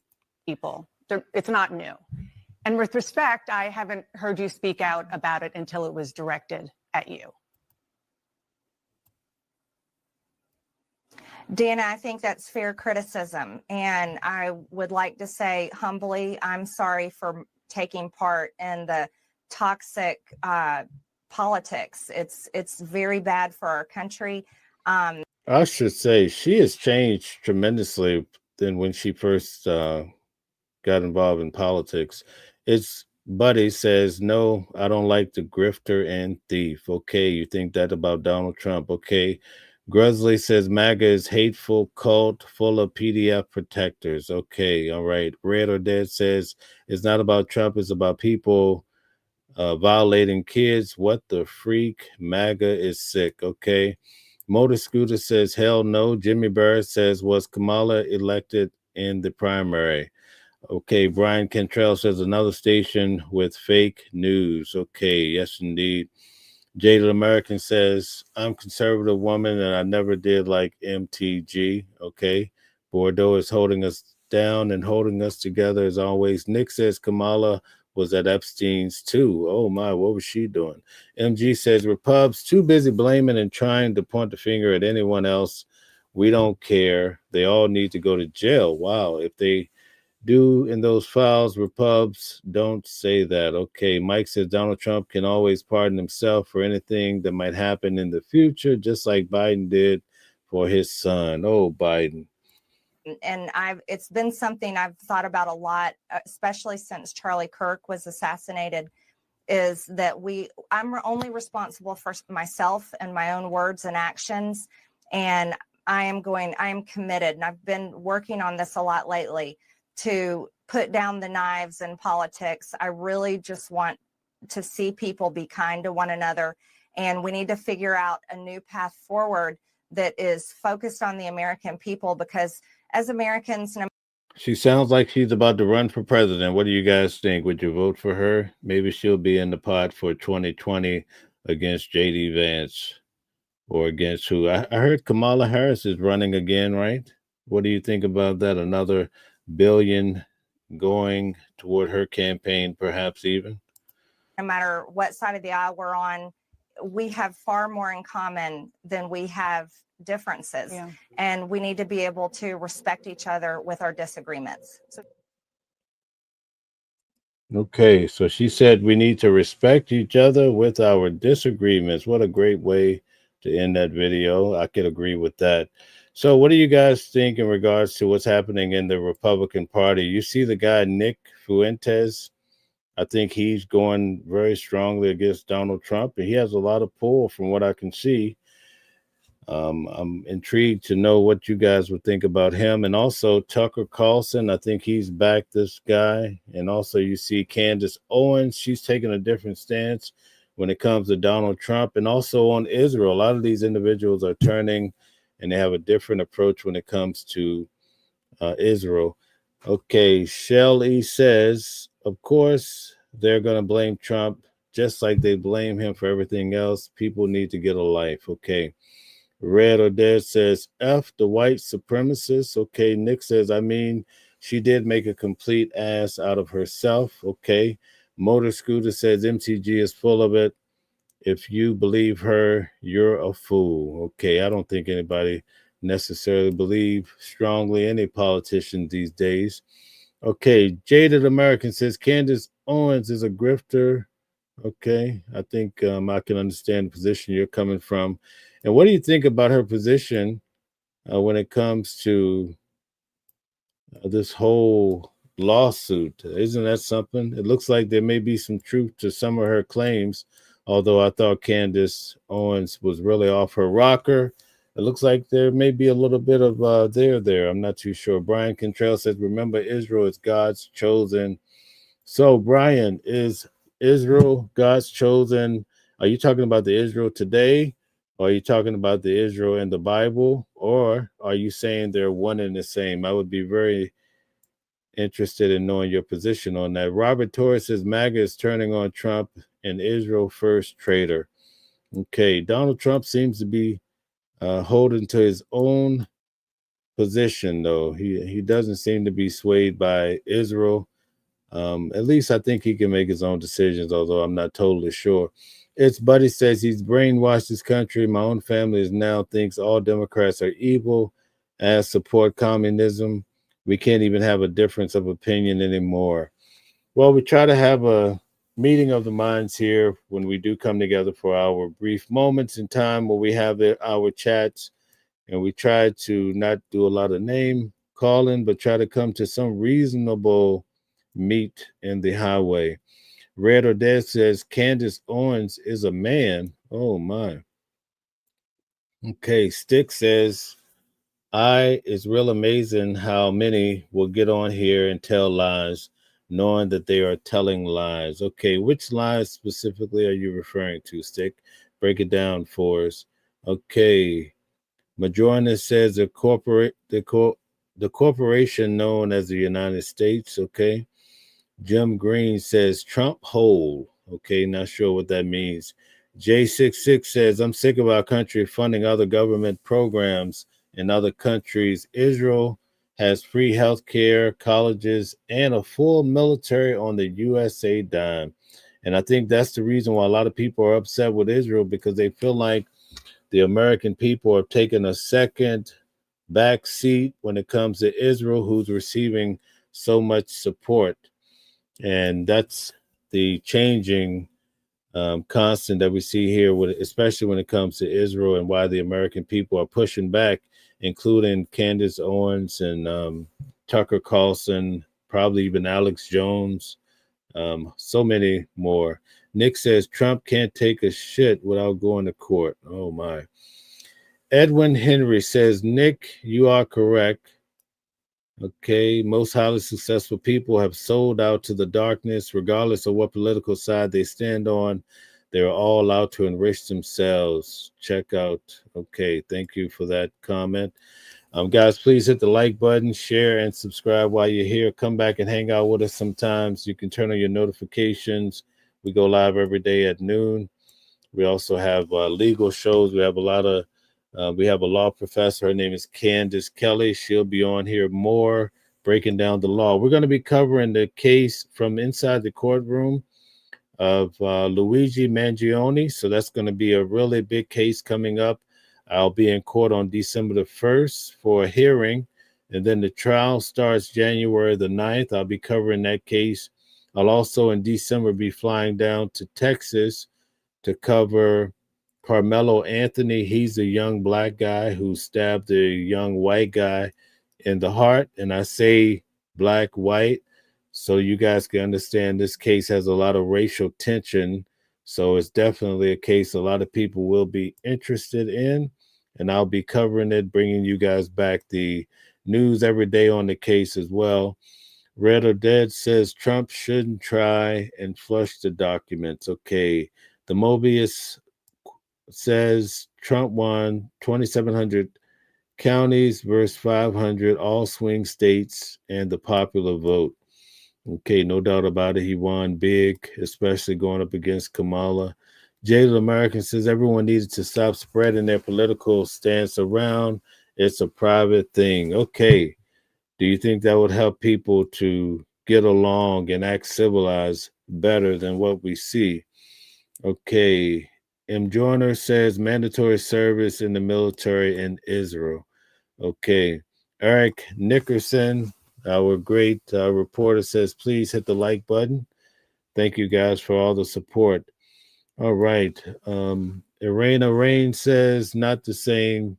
Those are imposters in Israel, stole the real people's identity. Guys, I'm going to be covering Costa Rica this week. If you guys want to see what's in like and see some boots on the ground, please tune back in this week. I'll be going live from Costa Rica as long as I have good reception. So we'll definitely be trying to cover a lot when it comes to their culture there. The Mobius says Trump won. Okay, you posted that already. That's a repeat. It's Buddy. Nice to have you. Says name calling is all Trump does. It's the go-to. Blame the nickname. Okay, Peter. Peter says time to tell Israel to fund their own nation. A lot of people feel that way. That's a strong point, but I think it's a good point. And I think that we're going to see more and more changes when it comes to Israel. I don't know if you guys noticed, but when the whole issue came up about TikTok, right? What was the issue with it? Allegedly, they were saying that Ukraine was sharing a lot of videos that was damning. And then also there were a lot of videos coming out of Pakistan or Gaza, and that was creating a lot of tension. And that's the reason why. And also they claimed that China was stealing our information. Remember all that? Well, we see a big difference now because Bibi has come forward and he's saying that they're going to change the narrative when it comes to Israel because they're trying to, I guess they're controlling that deal with TikTok and they want to change. Because remember, Charlie Kirk, one of his biggest contentions that he had for Israel when he wrote the letter, he says, you need to do something because when I go to these colleges, the young children, the young kids, the college kids rather, they have a different viewpoint and they feel like Israel is not so good, right? And so now you see Bibi, he's going on podcasts. They're really working hard to change the narrative when it comes to Israel. You even see Floyd Mayweather of all people.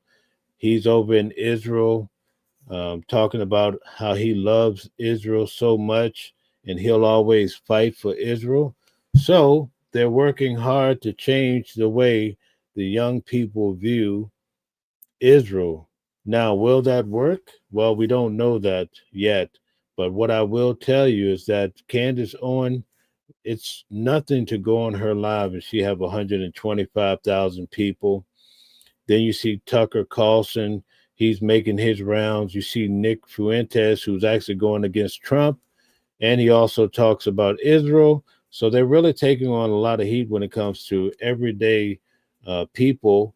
And not just that, a lot of their biggest opponents are just YouTubers or other social media personalities that are speaking up, and it's creating great tension, and people are starting to wake up when it comes to Israel. Now, one of the things that I often cover on this channel is how the question I always present is modern day Israel the same Israel from the Bible? And the reason why that's very important to know is because when you go back to the original Hebrew scriptures, you have Israel being God's chosen people, right? Well, when people hear the word Israel today, they automatically think, well, this is the same God's chosen people. They're blessed by God. They're going to have a kingdom. The Messiah is coming back. He's going to set up a kingdom for Israel. And so you see how you can get absorbed into that, especially if you're going to church on Sundays and the pastor is constantly telling you, listen, Israel is God's chosen people. You're not, unless you really know the Bible and you understand, you're not going to really see the difference of Israel today versus the Israel in the Bible. And here's another key point. Because of the way the Bible is put together in the Hebrew scriptures, you have Israel, God's chosen people. But then when you read from Matthew to Revelation, the Greek text, right, you start to get a different vision about Israel, because Jesus in Matthew, he often says, Jerusalem, Jerusalem, the killer of the prophets. Whoa, wait a minute. So now Jesus is calling Israel or Jerusalem the killer of the prophets. Well, who was it that killed Jesus? It was none other than the Romans, but the Romans did so because of the Israel, right, or the Jews had ordered that to occur. So it's very hard for people to navigate, because even when they go to church, they just hear these little zingers to help them to understand key points.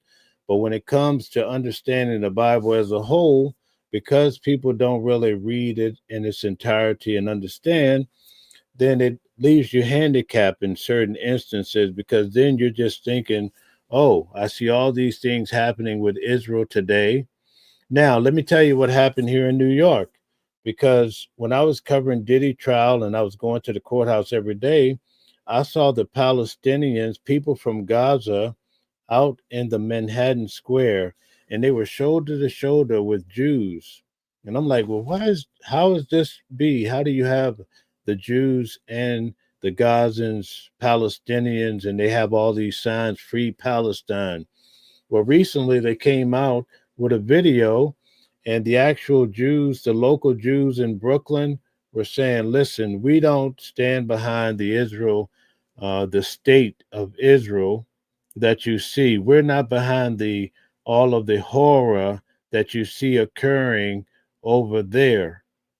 We stand with the Gazan people. We stand against all of the horrendous things that you have witnessed when you look on your TV screens or when you look into your phone and you see the videos of these children and all these terrible things. So it's very important to try to understand how all this works together, because whoever wrote the Greek scriptures, when I went to Rome within the last 2 years, I went to Rome, I went to the Vatican, and I began to understand that a lot of the things that were written in the Bible in the Greek scriptures help you to understand that whoever was writing in those times, they were trying to change the narrative about Israel.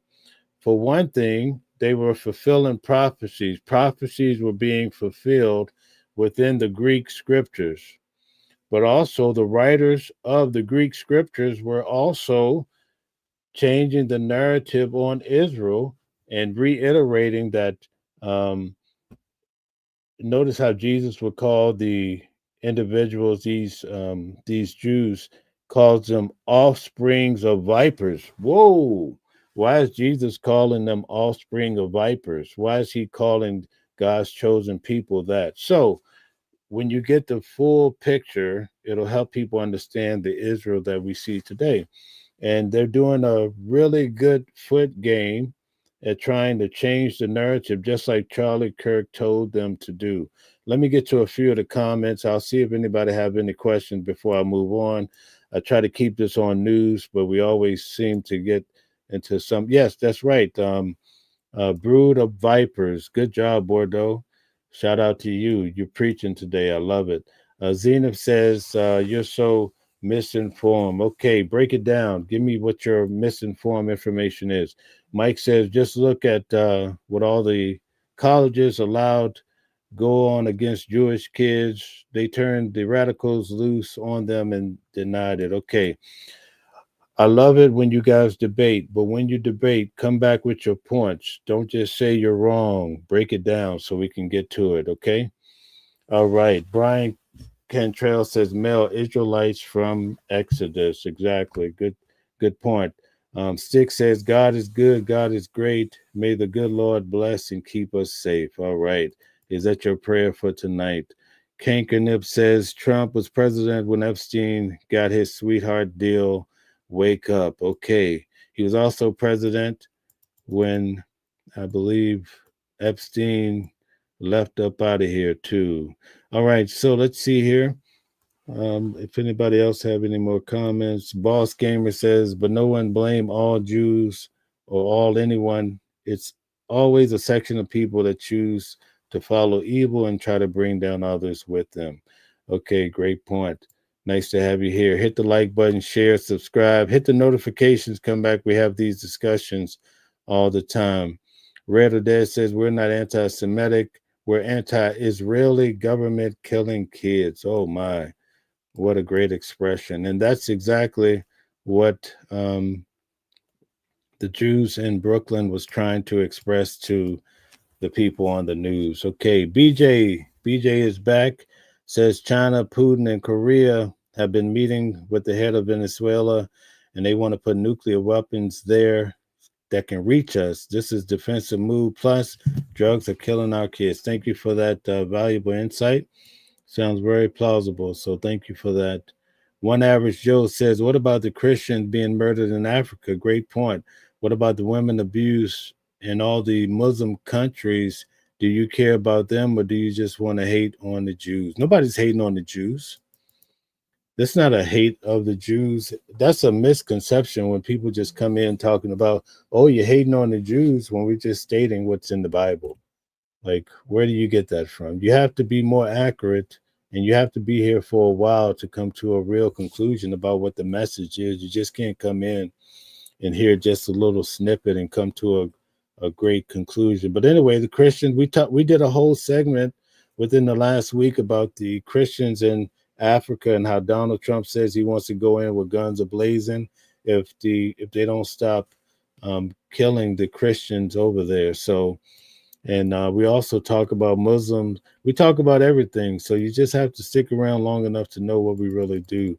Candyman says, if you go back to the final wars between Israel and Ramah, when they expelled a large majority of Israelites out of Israel, the Romans went in on a mission to erase all of the positives of Israel reason. Okay, that's a good point.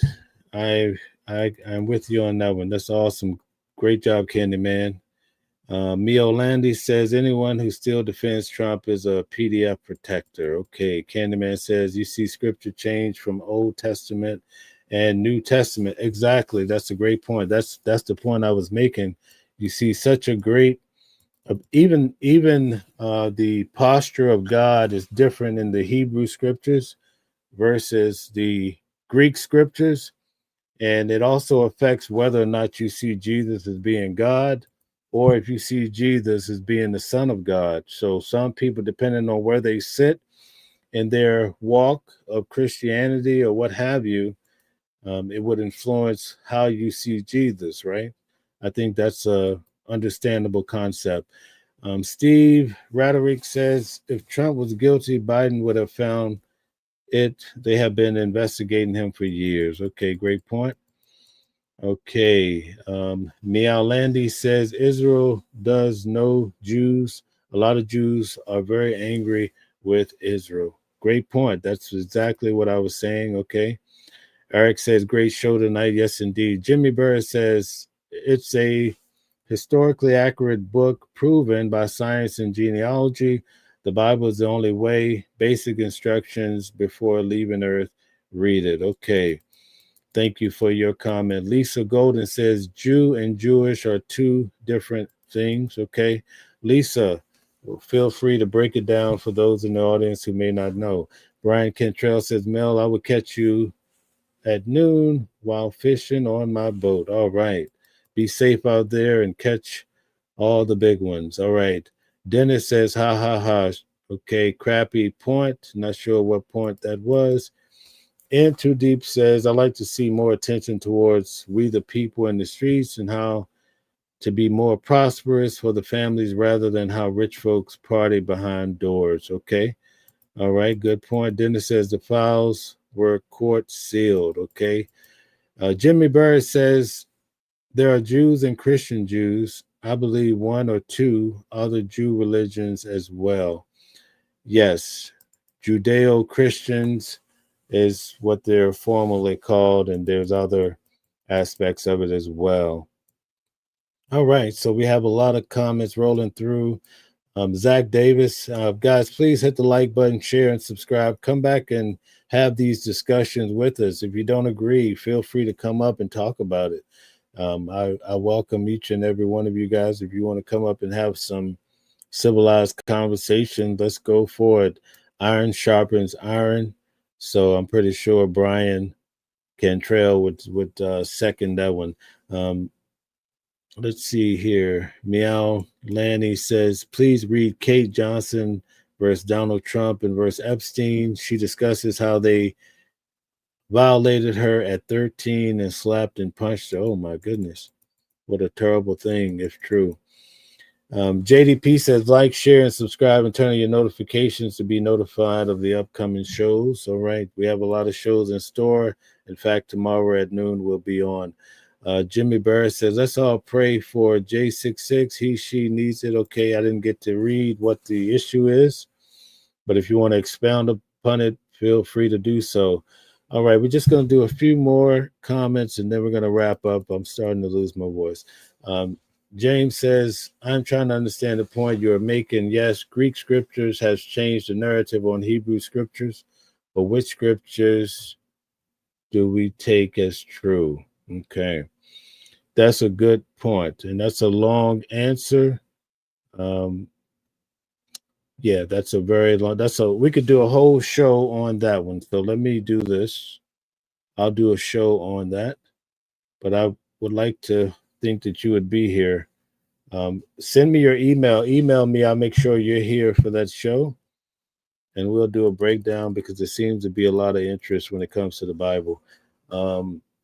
Alexander says, what does the Bible say about the, are you saying Palestinians maybe? I'm not sure. The Christians? I can't make out the word exactly. JD Cow says, you all see the Big Beautiful Bill dance party song. It's a banger. Okay. Okay. Bono Bowl says, all of them simple, but don't look away from main perpetrators. Okay.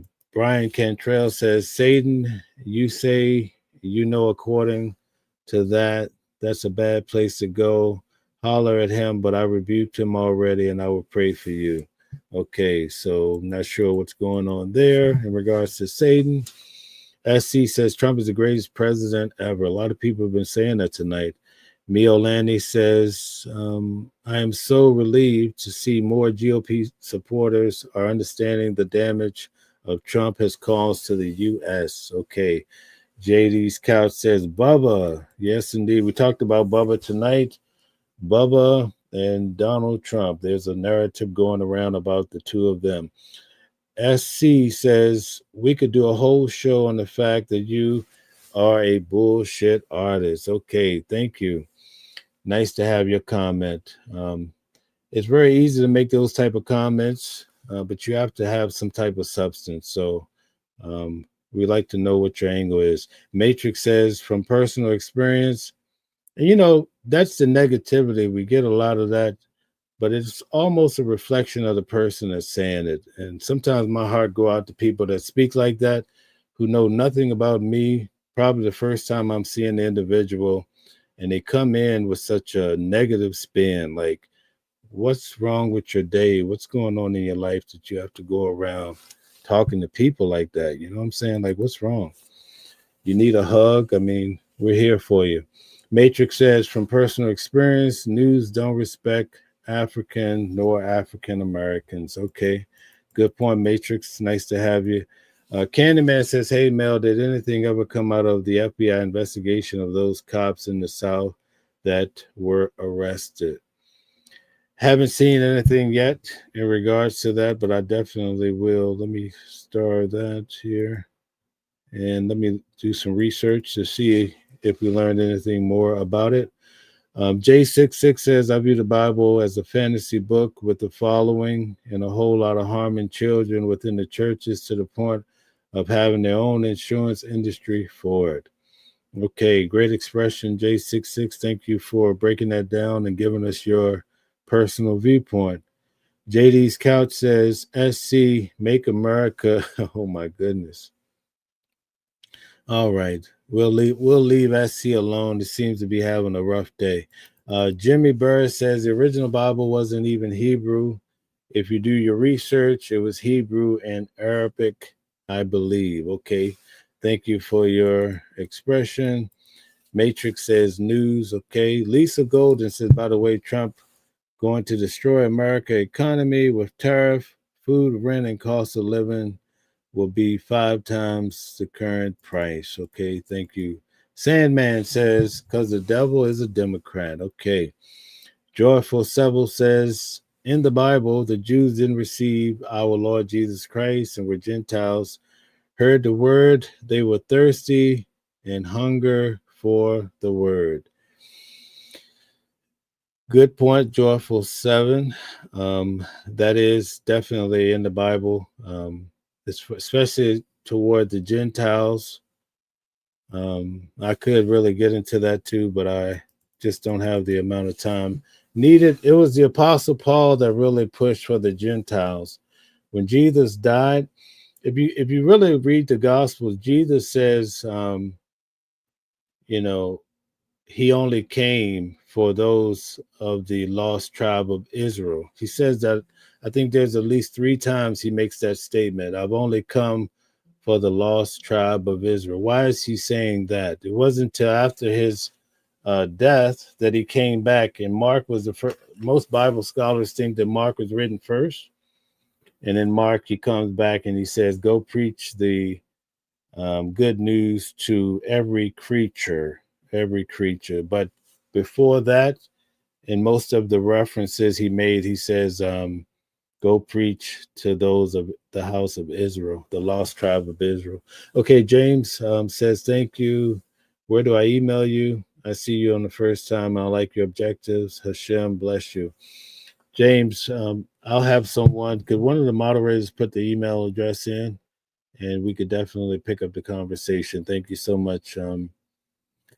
All right. He says you seem quite measured and chill, to be honest. Thank you. There's we try to have a good place to hang out and have some good chat. Even though we cover some major issues, we try to do so peacefully.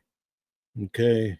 Luther B, we're gonna end with you. Says President Trump built a wall and secured our southern borders, and he blessed Israel He brokered peace personally in 8 world conflicts to stop those wars.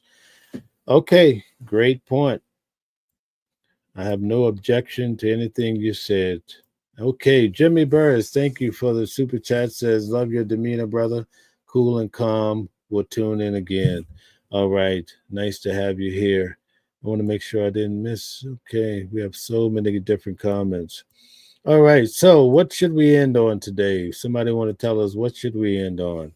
Let's end on a high note. What do you guys want to end on? Give me a subject. BJ Breachy came back.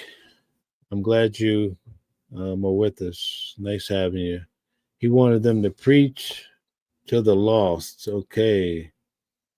At that particular time, they were in Israel. He later told them to preach to the lost all over the world. Again, that's synonymous to what I said. After he died, he says, go, and Mark specifically says, go preach to every creature. Go check that out. It actually says that. Okay, Dennis Nielsen says Trump has not stopped or ended any conflicts. Oh my goodness. That is too funny, man. That is too funny. Good point, though. All right. Let's see. Big, beautiful Bill. Okay, that's what everybody wants to talk about. Trump is a poopy head. My goodness. Daddy, everybody wants to talk about Trump. Okay, a lot of Trump supporters I see. Okay, Dennis says, please provide proof. Dennis, provide proof of what? Tell us what you want proof of. You want proof of the scripture that says go preach to every creature in the King James Bible? I could pull that for you real quick if you need it. Okay, UMAD says libs are like Christmas lights. Half of them don't work, and the other half that do aren't very bright. Oh man, we can't end on that note. That's kind of negative toward Democrats. Okay, John Stevenson says neither side will release the files. If they did, then we would have one less thing to divide us. They know this. Okay. MAGA wins, according to you, Matt. Derek Coker says, y'all forget about the Catholic ring. Okay. All right. Sandman talking about vaccines available soon. TDS. Okay. Trump derangement syndrome. Okay. All right. Poopy head. He's a cokehead for sure. He's talking about Donald Trump. Okay. Stefan, we went over that email about Bill Clinton and Donald Trump. We went over that earlier. And Dubs Full Throttle says Trump, the throat. Oh my God, man. All right, guys. Come on. Let's get serious. I wanted somebody to choose a good subject to end on, and we just this has turned into a comedy section. Okay, UMass says if Biden and Harris would be released to silly files, we wouldn't be here. Okay. One Love is in the building. Shout out to One Love. Nice to have you here. I was wondering where you were at, One Love. Nice to see you. Sandman says, check out Tamara McDonald's new song, The Devil is a Democrat. Okay. Derek says, cowards. Okay. All right. Salute to you, One Love, from JDP and from Bordeaux. Lisa Golden says, we can talk about the new world being staged in our time. All right. Yes, that's a good point. Okay. Donica Mikulski, right? Or whatever her last name was. Okay. All right. Let's see. UMass says, fun fact, you can judge a man's character by the children. He was raised Trump's kids and Biden's kids dropped the mic. Okay. All right.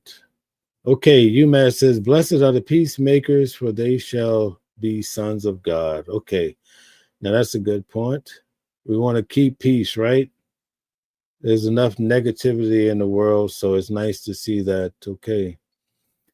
All right. So we have quite a few.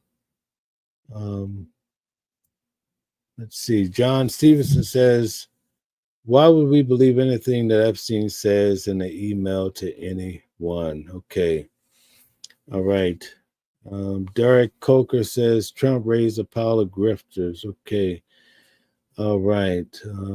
We have a lot of trolls here today. I like those trolls. We want to keep them in the audience, you know. maybe we could help them along.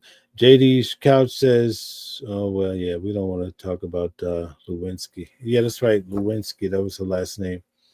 Okay, all right. Nicole says, let's end with Luke 1:37. Okay, drop it in the comments, Nicole.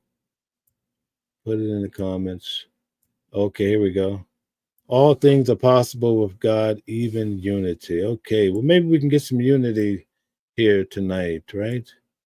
It's beautiful to be able to leave the show and have to feel much better than you did when we started, right? Isn't that amazing? All right, so I guess that's it for tonight. Yeah, a lot of trolls, It's all right, though. UMass says, Jesus is pro-life. Let that sink in for a moment. Lives. Okay. All right. Nicole says, amen. All right, guys, that's it for today. We've carried on. We're hitting the 2-hour mark. We just hit 2 hours. Can you imagine that? Dennis says, Trump and Epstein was best friends. Oh, my goodness. All right, Renee Black, welcome back. Renee says, blessed are the peacemakers, for they shall see, let's see, the comment went away. They shall inherit the earth. Okay, we'll end on that note. So Renee Black says, blessed are the peacemakers, for they shall inherit the earth. All right, thank you so much, Renee. Nice to have you here. Guys, hit the like button, share, subscribe. We'll see you tomorrow at noon. And we look forward to those that are peacemakers, those that are spreading love, not just calling names, But, for the people in the audience that are calling names and all that negative talk, you got to wonder what's going on in their lives that they're so bitter, So we don't want to look down. We don't want to return evil to these type of people. But we just wonder, what is it that's got them so jumbled and bumbled in their undies, Michelle says, gotta rewatch this, Mel. Shout out to you, Michelle. Nice to see you. We have to connect again.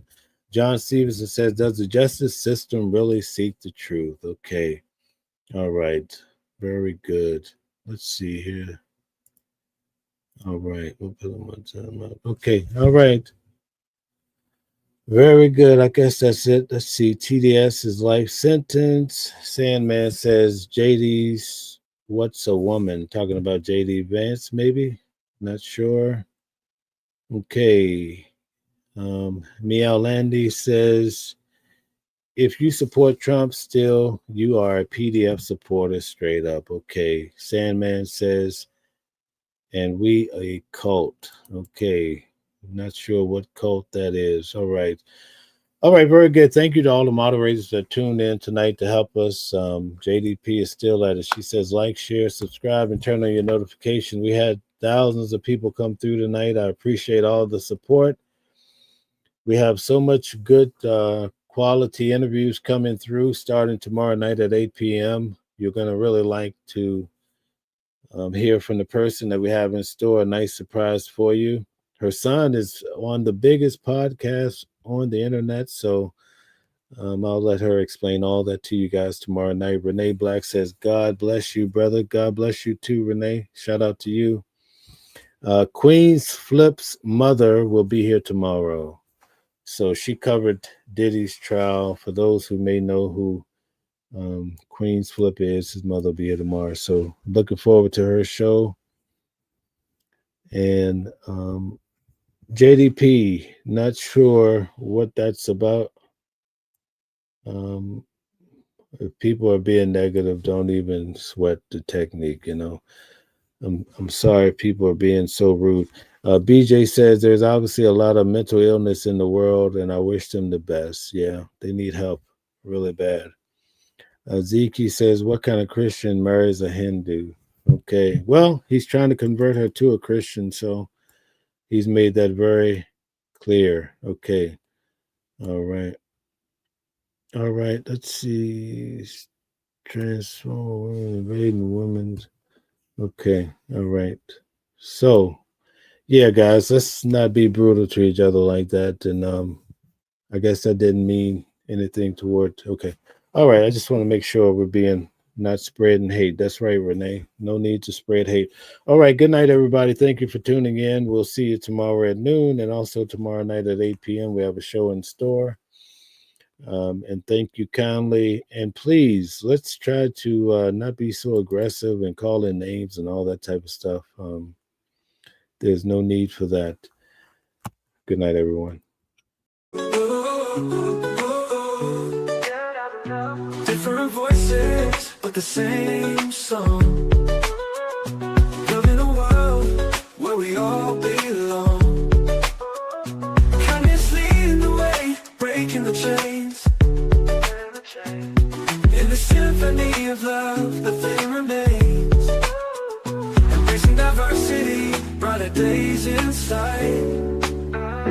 Watching the world sharing love and light. Hearts beating as one in our peaceful flight.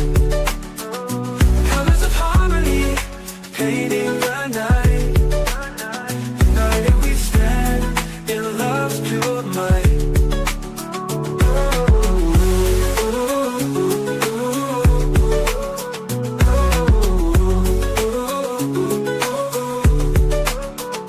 Watching the world sharing love and light. Hearts beating as one in our peaceful flight. The colors of harmony, painting the night. United we stand in love's pure might.